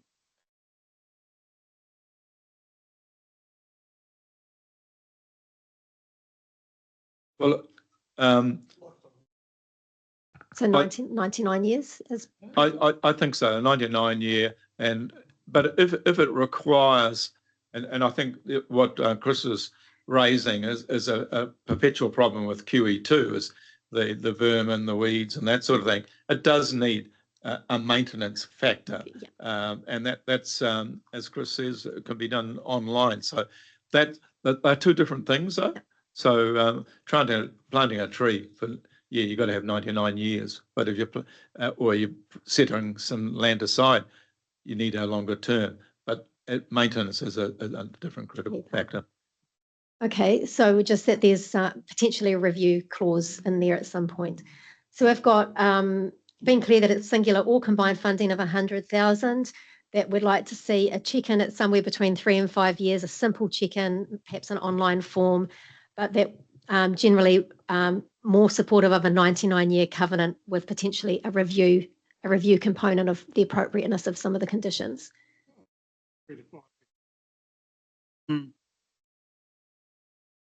Yeah. Secondly, 99 years. Hopefully the vegetation's repopulates itself. Otherwise, you know, my understanding is the average tree lives for years and sometimes less, depending on. So I suppose it's aspirational, not. Regenerating by then, no?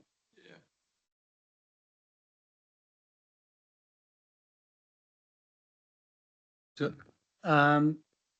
With Warren next. Okay, So I'm so, happy to, you're replying to Noel? Yeah. I'm just adding in there, I think there's a place for a 25-year review or something like that, because one of the things that I've learned in my long life of planting trees is we've done some dumb stuff, and like Pinus radiata was the stupidest plant we ever put on the planet, except for making growing wood. So some of that review process, and we know the science particularly for catchments and plants and catchments are still evolving. So some of that we need to be able to phase in or recorrect or take some plants out if necessary. Yeah, it's a great point. So you've got the review. Could I just comment in that I think it was in the 70s, Waikato Valley Authority, or embryonic. Anyway, we went out and got the recommended vegetation, poplars and willows from out here at the airport when the old nursery was out there, planted them on the riverbank and 3 rows deep. Now, what is it, 50 years later, the bank has started to erode with the river and the koi carp, dare I say it, and they're either falling into the river or onto the land. And, you know, council acknowledges they were the wrong plants, so absolutely a review would be great. Yeah. And we're learning and the cost getting them. You went down the rabbit hole. Yeah, I know, but the reality is. they are- Okay. Jeez, I can't even blame it on Gary today, Noel.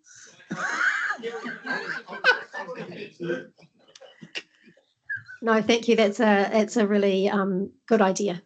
But just before we leave that previous topic, so you indicated 35% of people didn't take it up because they found the covenant too long and too onerous, and we're extending it. I'm just trying to see. So potentially we're cutting out more people.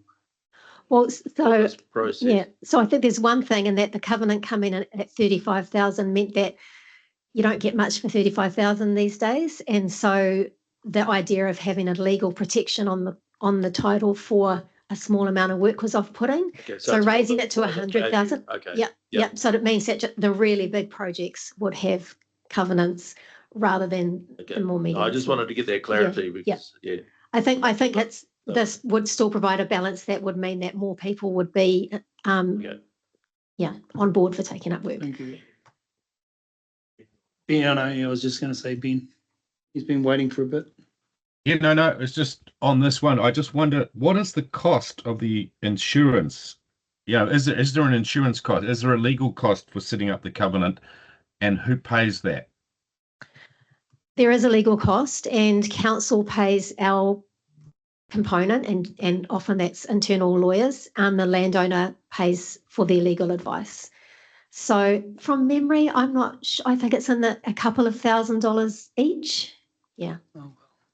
Because sometimes if you're going to designate a piece of land, you've got to actually, have it legally, designate, which can be highly expensive if, unless it's a block that's already in an existing title.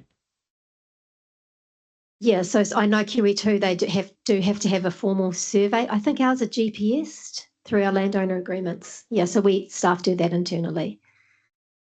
Okay, so I mean, are we looking at a couple of $1,000 or $10,000 or $20,000 for doing this? I just want to get clarity around that. It's definitely not $10,000 or $20,000. It's more like $2,500 to $2,500 for us and for them. Okay. Good. Thank you. Yeah, that is true. Paula raises a good point. If their lawyer is got objections back and forth, it can cost them more. If it's simple, then yeah. Stupid question. Without us looking at our bylaws, could they be covered under the bylaw instead of going that way as a cheaper way of doing it? I'm just asking, is that a possibility? You're certainly on the same page. So something that we have also got as a recommendation is that we look at alternative ways over the longer term of providing protection that doesn't require legal protection, but that may be a way off and it's a process. In the meantime, we'd like to be able to make this more enabling for Okay, landowners. thank you. No, that's good. Just on that point. All right, though, we Robbie, go, Noel. We've talked about bylaws. Yeah. And we've talked about it for 25 years. Well, we've talked only for about two and a half. I've been involved in the drainage committees for 25 years, recommending and the council ignoring it. You know, it's not for staff to determine the program. It's for us to say, instruct the chief executive. If we want the bylaws, it's for us to instruct them. The chair of Stratton Polls sitting on the screen behind you. Just Don't sit on my shoulder there too heavily, Ben, but the reality is we need to get this moving. Yeah. It's been talked about for too long. Do you want to put that on the parking lot? Just a note, we can note it to the others, Paula. Thank you. Okay. I just note that we can blame Noel for the planting of the along Waikato River, the willows. Wrong river, Ben. Should also charge Noel for the fertility and sediment we put on his farm to build it up. Look, I really appreciate it because my fertiliser bill is non-existent, but when that non-existent vessel ever arrives, it can come in and help tidy up those that are in the river. see what you bring up koi carp, go down the rabbit hole and everyone just goes after you, Noel. Just stay away from it. Since you mentioned them. So with the time we've got left, which is 10 minutes, Yeah. we've got two topics. One is zone plans and one is catchment advisory committees. Now, understanding that there's another process going on around catchment committees, did you want to talk about the zone plans or did you want to look at what feedback we got on advisory committees? I think we've got time to do both. Okay. Yeah. Well, that's good. No, we can keep going. They can't. We can go over time. Yeah, I mean, I can, but. Well, is the committee happy to go on for another 10 or 15 minutes? Okay. There's no no's. Okay. Thank you. Thank you, Mr. Chair. So for current zone plans, these will be very familiar to the longer standing councillors, but maybe not for the newer ones. So all zones have zone plans and all but West Coast are overdue for review. West Coast zone plan was reviewed a couple of years ago. Zone plans were generally developed in collaboration with the former catchment committees, and the goals within them reflected input from those community representatives and the constituent councillors. And we reported back to those committees on progress with the zone plans. We no longer report goals and actions and achievements on those through any of those committees, and we don't really get the chance to do that through ICMC. So in terms of what other councils are doing, zone plans as per the current WIC format aren't used by other councils to establish river and catchment programs. Bay of Plenty does see it as a bit of a gap, but they present an annual work plan as opposed to a zone plan. But others have started developing more geographically based catchment plans, but they have much broader scope than the zone plans. And these are in anticipation of what's coming through the resource management reform. A number do have spatial plans, but they pretty much, is that me making that? What am I doing? Too close? Urban spatial plans, they haven't extended out into rural catchments at this stage. In terms of the reform that's coming at us, so as you know, we will be required to do a regional spatial plan and a natural environment plan as per the current proposal. And beneath that will sit action plans, and these will be the implementation tools. There's likely to be one or more of those per region, and they will include the non-regulatory methods that are being used to achieve national limits. And so that will be quite aligned to kind of what our zone plans have, which outline the non-regulatory ways we're going to meet various limits and targets. So based on that and the uncertainty in that space at the moment and the time and cost it takes to produce a zone plan in its traditional form, we're proposing in the interim to just update those existing zone plans with some concise action-oriented plans that can be standalone plans that we can report on, but can also be added as a module within one of those wider council planning documents that are coming, such as an action plan that sits under the Natural Environment Bill. They should outline our river and catchment priorities, our proposed actions, some performance measures, and also the mechanisms that we're going to be utilising to integrate across other planning documents and other programs of work. And be prepared in consultation with policy to ensure that they can inform the future regional spatial strategy and natural environment plan. And we can phase the development of these and produce them in-house over time using existing resources without the need to bring in consultants, which we've previously done for the wider zone plans. Acknowledging the Waipa catchment plan was done in-house but that was, to run that process now with a different planning framework coming at us, we just felt that it might not be the best use of time. Grant's sitting there taking all the credit. Leave it up. No, but you were part of the Yeah, the implementation of it. Yeah. Tane was as well, I think, if I remember. Tane was his own plan manager at the time. Yeah. So it was a good process. And so I guess, Councillor Smith, what we're saying is focus on the action. That was very an action-oriented plan, something like that, but without all of the preamble that's probably going to come through the catchment information that's required through the development of rollout of freshwater farm plans. And we'll be having regional and natural environment bill requirements to meet that these eventually should be aligned with. Yeah, look, if I was doing it, I'd be waiting for the new legislation so we knew what exactly we had to do. If we have to do something, then I'm absolutely for keep it simple, minimise the cost and do the minimum amount required in the interim.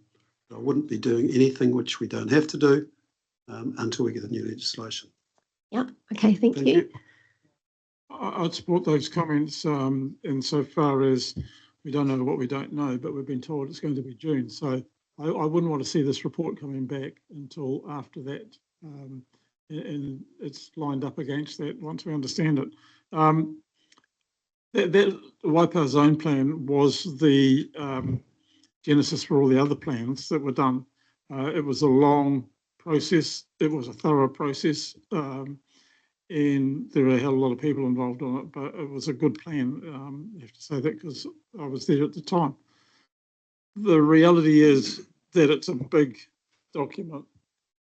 So I have no problem with a slimmed down, concise version that guides the higher level stuff. But if we just want to deal with the zone plans, because I think that goes hand in hand with zone committees. And supporting having the catchment. The landowners want to be back. When we created the Lower Waikato, we had landowners who were involved in the Waipa scheme, or one woman in particular, excellent member of the former Waipa zone committee, couldn't be part of it. They still want to be involved in the benefits. So, and to Mikhail's point earlier, so I see the zone plans handling, and if I can just cross over the multi-agency catchment advisory group, really, really concerned about that issue. It is coming next, so I will hold fire. Okay, but I'll come back to that then. So no problems, concise version, and what we might end up with half a dozen or 8 catchment groups with the zone plans. And the main thing is not to feel like there were 28 members, if I remember correctly, of the Waipa Zone Committee. We had so many hangers on that there often seats were empty. The landowners got the biggest skin in the game, and their support agencies like Beef and Lamb and Dairy and Z. We had Mercury on one of them. It's not really their interest. They sit there mute and they wonder why they come. So, thanks. Okay. Yeah, thanks, Robbie. I support the trend of the thought theory, as Chris has intimated, but I think we're silly if we don't start the process of overview. And in that, I would say that I put in my little notes here that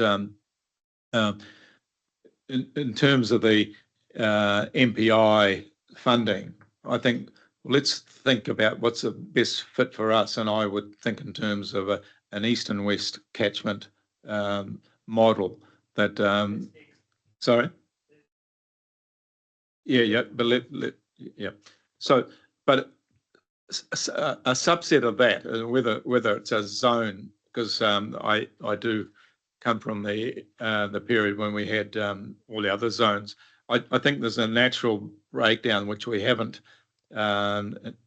we've almost lost, but we're in the process of bringing it back. So it's, you've got Karakia, you've got North Waikato, you've got South Waikato, you've got Waipa, West Coast, and Taupo, and Mikhail brought up. We've got to be careful that we keep those entities alive and well, not only for the flood protection and drainage and that sort of thing, but it's also for the whole catchment management. So I think we are very smart not to spend the money, but to conceptually prepare ourselves for the inevitability of which the government is going to bring out as catchment management in one form or another. Okay. All right. So we've got general support for keeping it simple, perhaps waiting until we get that June RM confirmation, but then going ahead and preparing zone plans hand in hand, possibly with what comes out of catchment committees, and ensuring that those plans are preparing ourselves for what's coming from central government. Look, the zone plans for me is where all the action happens, right? And I'm absolutely in support of what I see up there, and yeah, how we integrate with the new RM. Well, goodness knows how, but we'll figure it all out as it comes out. How do we get to the lowest denominator here? The person who knows absolutely nothing is farming some land in whatever way, but how do we get to those people who actually are probably the ones that need this the most? So I'm just really struggling with going back out to the same old people.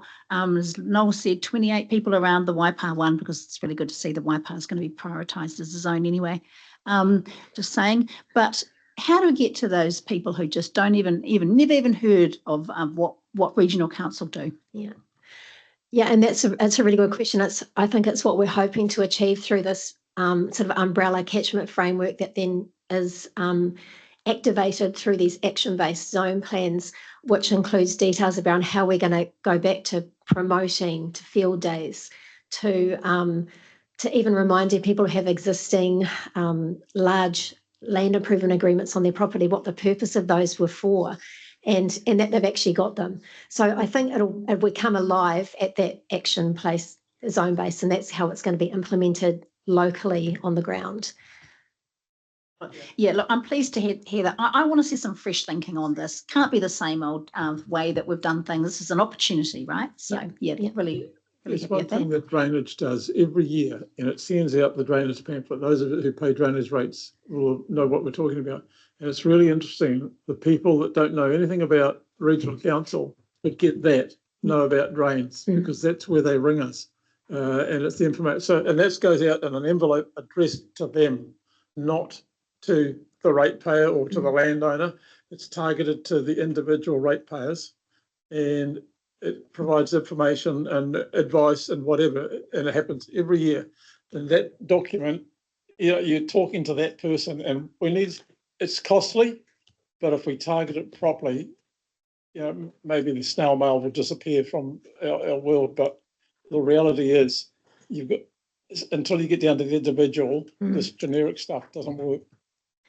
Yeah, and so you'll see when you get the full plan, hopefully you'll be happy to see some of those really operational recommendations around that landowner contact, improving some cases in new ways and in some cases in very traditional ways.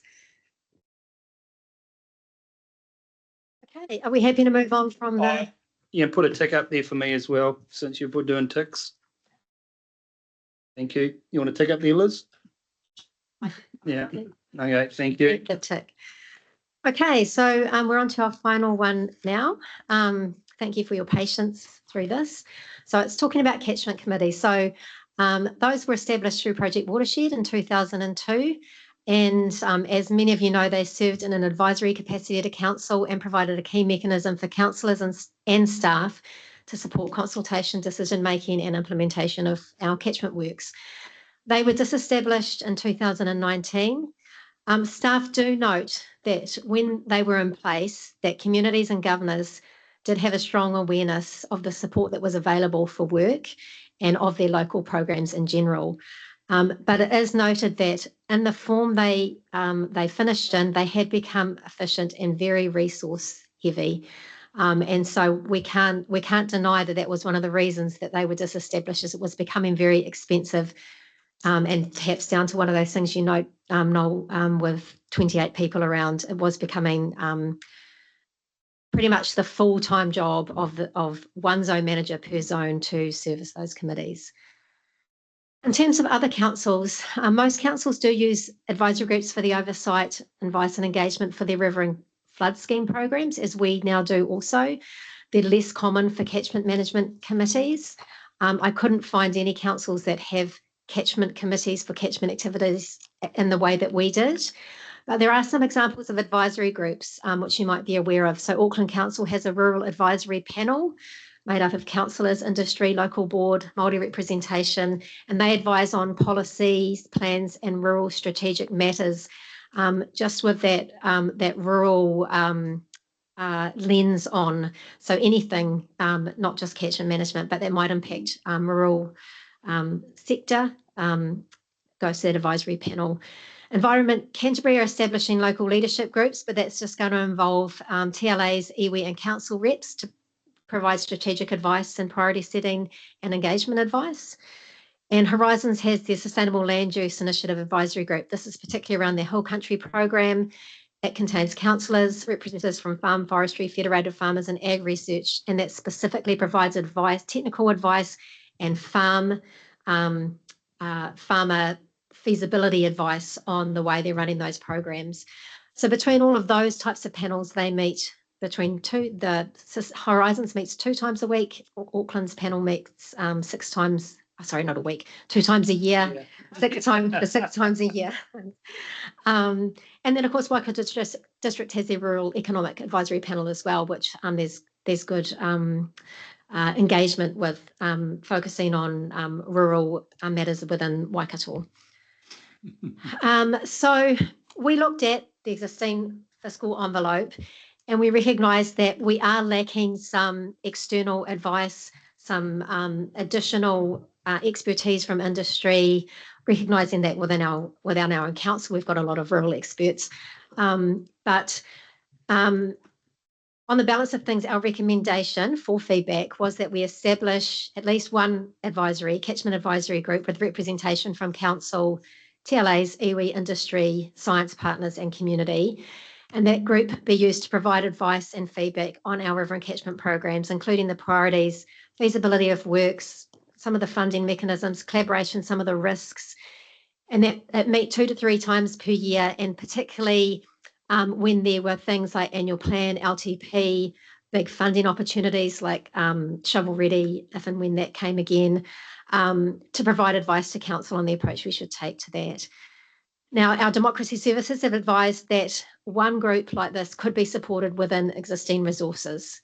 And so we kept our rates cap, zero rates caps on, and recommended something that fitted within that. But as with all of these, well and truly open for feedback. Thank you. I think Noel had his light on first. I did have a little bit to say about this. If it's an advisory group, I'm really concerned because my experience over the last 3 years is bringing in technical advisory groups, which is not a catchment advisory group, but I suspect the way the organisation has gone with what we've experienced in the Whangarino, it essentially had a support group making a whole lot of decisions and then telling the main body what was good for it. I'm not interested in seeing that. And in fact, in the Whangarino, we now have the landowner groups having written to several people, and including, I think, Chris McLeod, if I remember the email, which was about 3 or 4 weeks ago, stepping back from the Whangamarino action plan because of the way in which the whole thing is unravelled and not being listened to in their view. In another one, it's who's driving the ship. If you have a group that is set up to decide and determine policies or programs, work programs or whatever, and then you have another subordinate body supposedly meeting and determining things, and then telling that oversight group what they should do. I'm not interested in seeing that, and this is where some of the zone ones, and I was on the Waipa and later the Central Waikato Zone Committee. We had far too many people that nice to be there, but they didn't actually have skin in the game. And Perhaps you could suggest what would work. What would work? I was about to say that very soon. Excellent. So, but you've got to build a foundation on what you're going to say. So when Robbie and I and others worked with staff to set up the Lower Waikato and Hauraki, we made it absolutely clear we didn't want the people at the table who didn't have skin in the game. The landowners had to be there. They pay the rates. They pay the bills. The landowners were adamant they wanted iwi at the table too, their partners. But they didn't want anybody else. We didn't want the other groups because history showed that they were infrequent at the table. It was nice to hear some comments from them. Most of them never said anything. So if we've got groups involved, look, we've got concerns at the moment where the landowners and our science advisors within the organisation are at loggerheads. It's not a great space. So I think we really have to be careful about whether we have these support groups or agency catchment advisory groups. I'm not there. I won't support a group that, in my view, I'll use the word dictates what should happen to the landowner group who primarily pay. If it's watershed, well, I know the wider community pay. So no to that. Absolutely support the zone committees. So, and reserve the right to come back and have another say if I need to. Right. So just in response to that, so I think this one essentially what we were proposing through here is an advisory group that would be wouldn't have any decision-making authority. They would just provide advice to council from a perspective that would include a range of views such as industry, iwi, science and community. But appreciating that that might be different from a catchment committee that provides that local geographical advice with people with skin in the actual rate paying game. You can't do that to iwi. Iwi are partners and they need to be at the table, at the top table. They cannot be in a subordinate advisory group. They've got to be at the top table.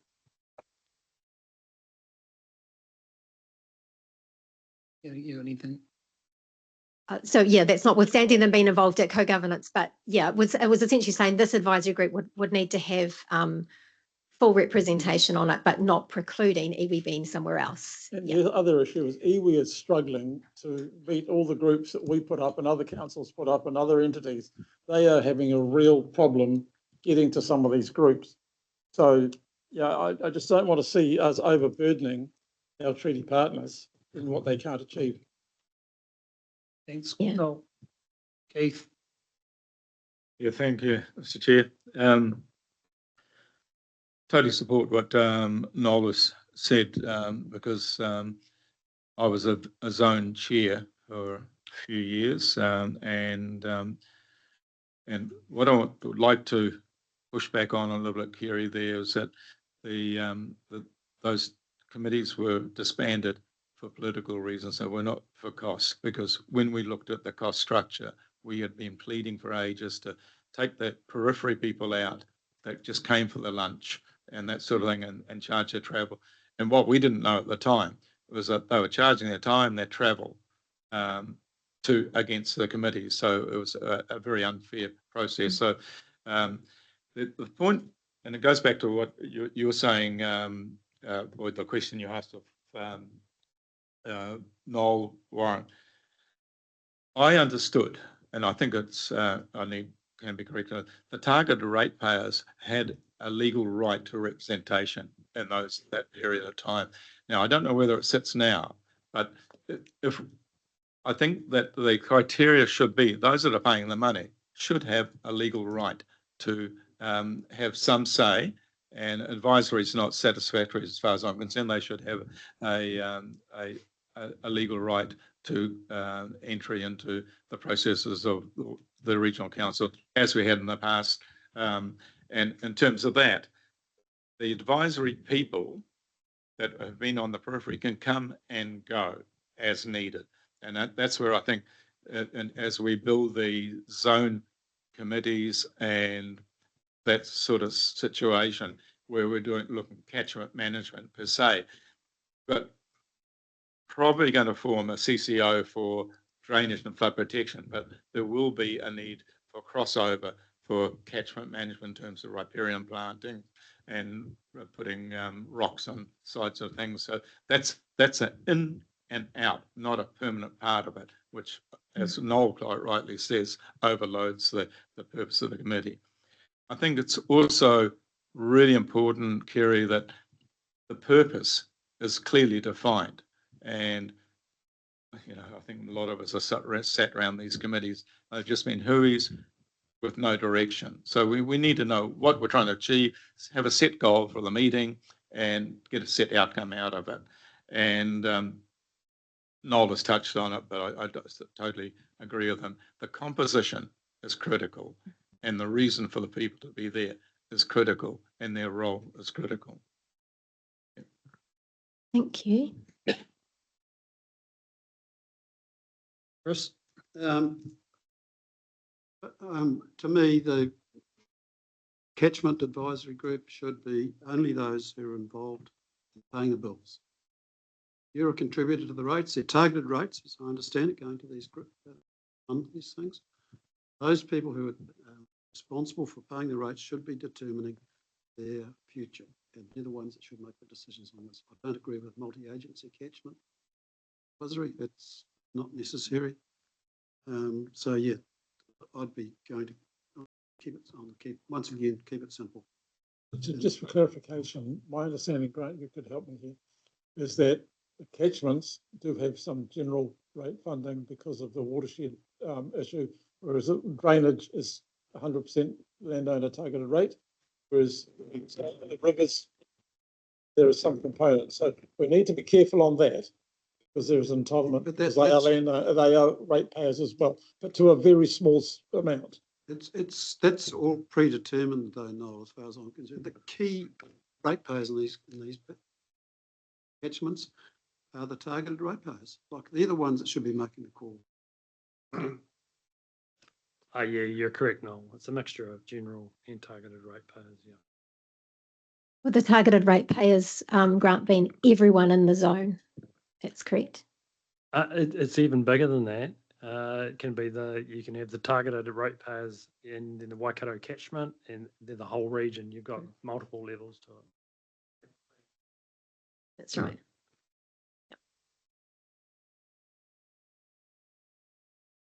Yeah, Grant, can I come to you and just get your thoughts around what this advisory group would feed back into council? Yeah, you know, do you see a benefit? And I'm asking you to be free and frank, basically, and just what you would see the value of this group feeding back into the council. Yeah, there's a couple of different points. One is the first point has been one issue has been raised around, you know, the ratepayers having the legal right to have a say. Well, I would have thought that comes through you as elected members to raise those issues in your current role to a degree. Well, he's shaking his head. But anyway, maybe I'm wrong on that one. The second point is, I guess you know, as a regional council, we have broad functions across so many different areas, and we are the integrated catchment directorate. And we are often looking for a broad level of feedback across all sorts of different things. Because we have broad functions and we are integrating within a catchment across so many different aspects, but that, I guess, needs to be balanced with what is the purpose of the group, what of the councillors wish to see happen, and the proportional benefit of going wide, cost compared to going smaller, and the benefits and costs of that. So there's different parts to it, but yeah. Some of it will come back to what are the specific functions of the advisory group. In terms of reference, yeah. Yeah. Yeah. Go to Karakia project.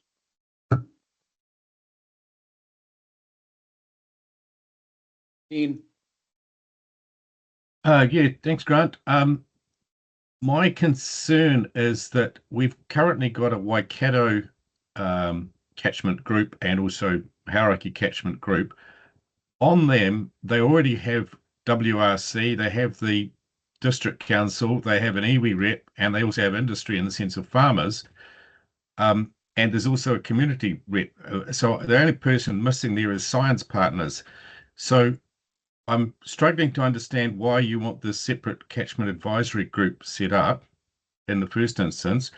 But secondly, is the previous slide talked about how we had catchment groups up and down the river systems, and that they were inefficient, expensive, and highly staff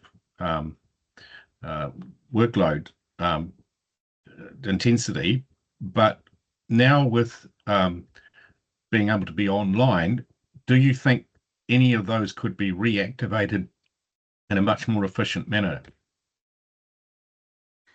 So I can just respond to the first question, which was around the current one. So the current, excuse me, the Lower Waikato and Hauraki format, that they don't currently provide advice or input, I guess, or consultation regarding our catchment management programs. So it's not to say that they couldn't be expanded to do so, but I know that was problematic previously, in that the focus of those groups became flood and land drainage, and the catchment programs didn't get as much airtime. So the intent for this would be, to provide advice around things relating to catchment management, river management, hill country programs, catchment group, and the way that we work with catchment groups, that kind of thing. So I also think it's important to say that I'm not wedded to this at all. I guess the recommendation comes back is that we need something, and that but that this council might decide this isn't the approach, and that's fine as well. If it's catchment committees, we can then just say, okay, we won't include this in the framework, and the catchment committee process could be run through its standard process. That's fine. So we're more than happy with the feedback. But Grant, I'll hand over to you regarding the cost and if it was online. Yeah, thank you. So I was involved with 4 catchment committees back from 2014 to whenever they ceased to be. And we had 8 catchment committees around the region. Well, at that time, we had 8 zone managers as well. Now we have the equivalent of 4 zone managers. Each program lead, as they're currently called, looks after 2 zones. So there has been a concurrent reduction, amalgamation there, if you like.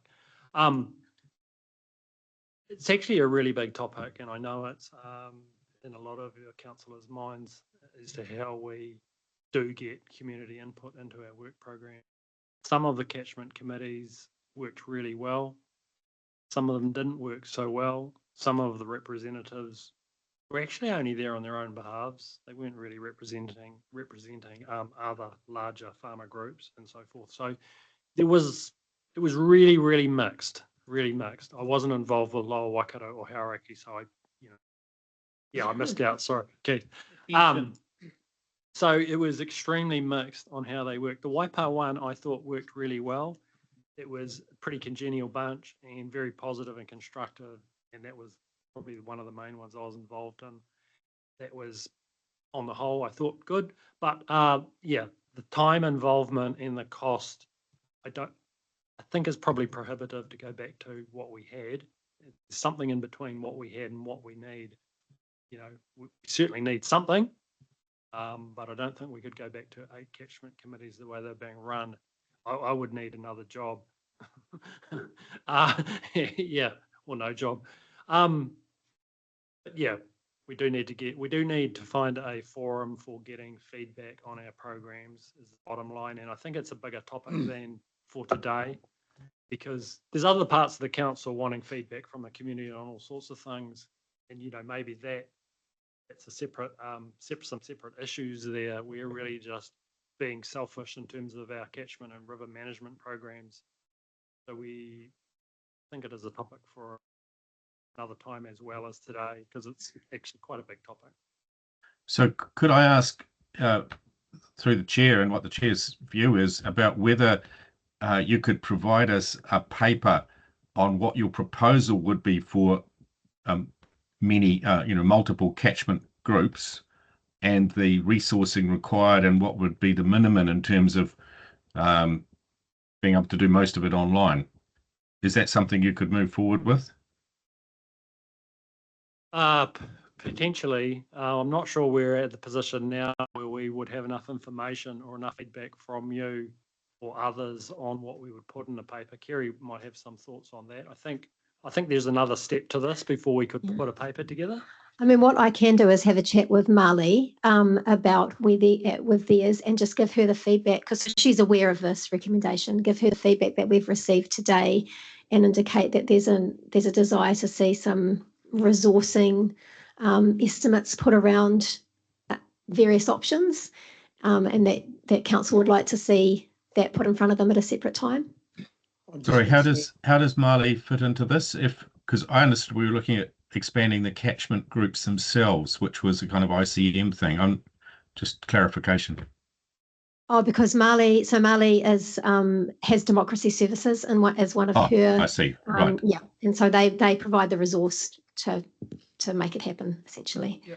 It seemed to me that Ben, I'm concerned we're going off on a tangent, and that what council's trying to do in what we end up with ICM and the river and drainage activities, and until we really know what the government's doing, I think it's premature to ask staff to do work on something that we don't really know. And I'd prefer personally if we could sort of put this on pause until it's probably 3 July. months. And come back when the whole RMA and drainage, it's all in flux, and we need some definitive something from the government real quick. Yeah. So I'm not trying to say that you're wrong. I'm just saying, why don't we wait and see when we know what we've got, and then how that crystallises with what we see what the pops future. out after that. Yeah. it just at some stage it may be worth asking Grant what the resources he would require to run these groups, because at the moment you had 2 or 3 staff in Karakia, for example. Some of them could appear online. So I think we've got mechanisms now to be much more efficient and less costly than they were in the past. And Well, yeah, Ben, sorry. I found the Karakia group very helpful, and I think it helped the farmers feel they were being in touch with, which is something that's been missing. I agree with what you're saying, because there's only 4 zone managers now, and I can see why you've come to us only wanting 1 committee. That means they'd mainly, Grant would be the representative there, where you've got 4 other zone managers that have got no capacity to fulfill a role within a committee. I'd say that. Is that right, Grant? Yeah. So whatever our ideas are, what we put up on that piece of paper at the back of the thing there's going to be huge requirements of staff to try and fill any of those things that there is no budget for at all. Yeah, and and there's no time for them to do it. Yeah, and I think something I think that Councillor Holmes raised was the purpose and the terms of reference being really important, because where it had got to previously is the equivalent who was in Grant's role at the time. You might remember him, Councillor Smith, David Spears, essentially his full-time job was servicing the catchment committees, responding to the chair's requests for information and things like that. And so then you had an extra layer of management underneath to then deal with the staff. So it does have significant resource implications. But if the terms of reference and the number of meetings are worked around a different level of resourcing, then there's other options for that, I think. But if we look at John, are you finished your question, Noel? You finished? It's Keith's the last, and then hopefully we can wrap it up.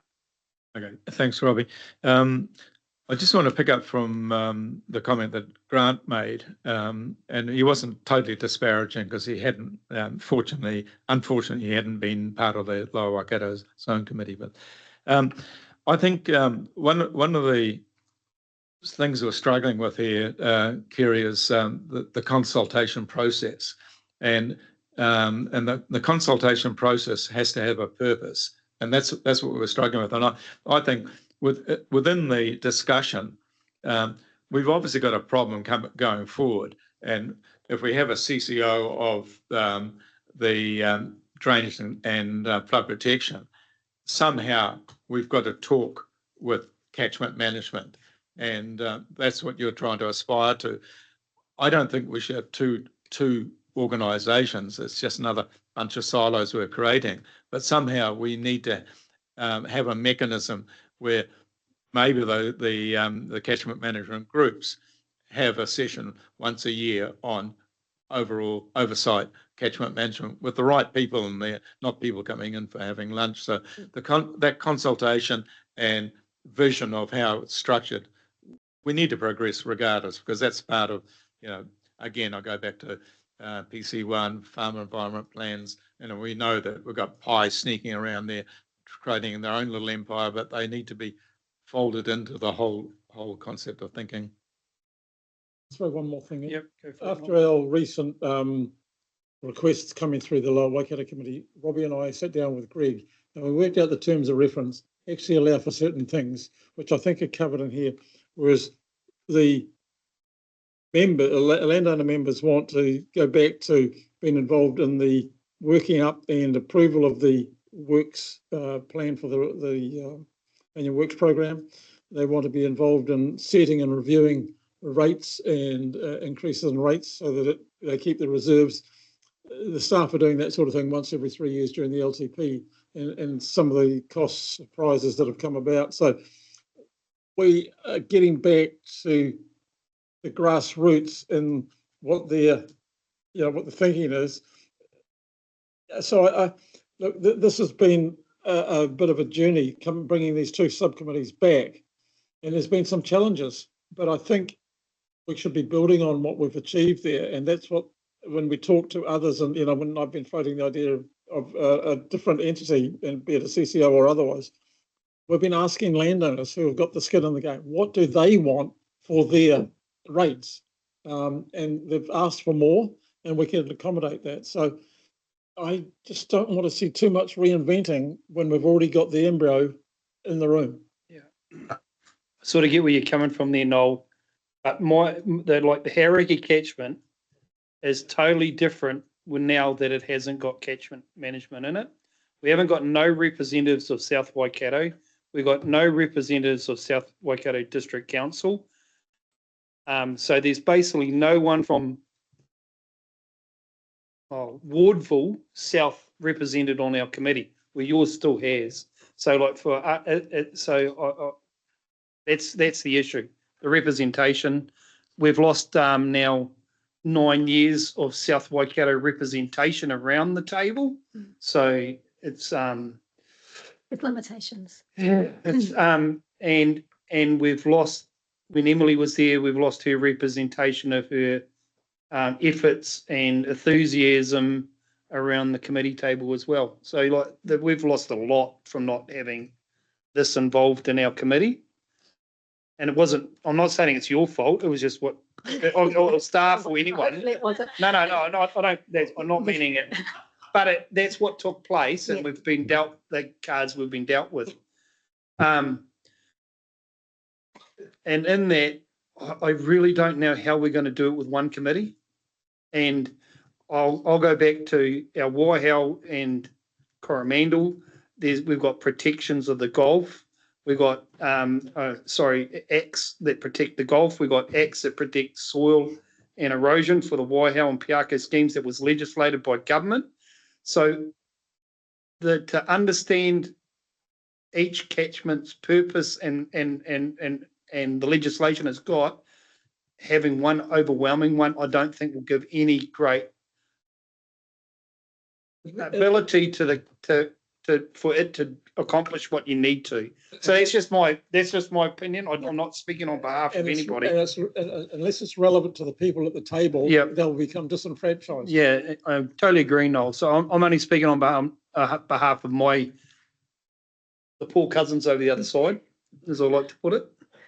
No, thank you, Mr. Chair. I think that we can leave it there unless anyone's got anything else. Anyone else got anything to say? I think if it's 2 or 4, 3 or 4, but I'd like you guys to go away, the staff, and think about that and come back to us. And have you got that? So thank you, Mr. Chair. So it's really good feedback, and I think we've got a really strong message about the representation, having people who've got skin in the game, that other people for advice could come and go as required on a topic basis. And I don't think we want to get down too hard on the rule of governance. These people are got skin in the game, and they want to get stuff done. And I think if we broke it down into smaller groups, we don't have Dairy NZ or whatever as a member, but they come as an advisory on the Pacific place and time. As and when so those committees don't get too big. Yep. I think that's really important as well.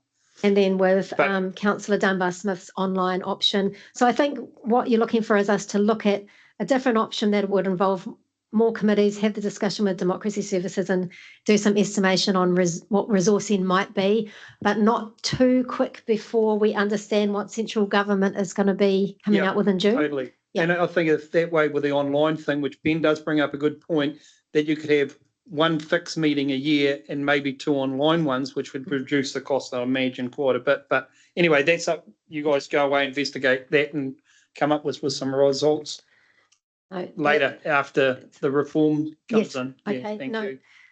That's excellent. Okay, so if there's no more comments, thank you so much for your feedback. We've got so much out of it. It's exactly what I had hoped for, and really, sound and useful feedback we can incorporate into this. So it's been hugely valuable for me and the team, and hopefully you've got something out of it as well. We'll incorporate that into the final drafting of those recommendations and some other recommendations as well. And we'll bring the final framework to you, hopefully in May, once again for endorsement of the framework, but not necessarily formal recommendation of any one thing in it. Anything that requires a change in policy, once again, will come as a separate paper. I'm sorry, you keep talking about May, and we're talking about RMA reform coming out in June. To come back without expecting us to say yes, I think you're going to struggle. So is it more sensible to delay it until July? I think that's what the staff was meaning. When you? So I'm very happy with July. Yeah, very happy with July. If that's, sorry, I'm reading what's in front of me. She was reading from her time sheet that she'd already printed and not. So it wasn't. And if the government surprises us and comes out earlier, well, that's fine. Bring it forward earlier. Okay. So we'll look for July. But yeah, so thank you very much for your time and insights. You're welcome. Thanks very much for your time. No, that's right. So Grant, you can close with a Karakia, and thanks everybody for their time. Just before then, just to echo Kerry's comments, thanks for your feedback. I mean, great level of engagement. It's great to see everyone so interested in your work. So that's awesome. Thank you. And unahia mai te uru tapu nui, ke wātea ki mama, ke nākau ki te nana, ke henaro, i te ara takatu, koia rāri rongo, i whakaira aki ronga. Ia tina, hui e taiki e. Thanks everyone. Thank you.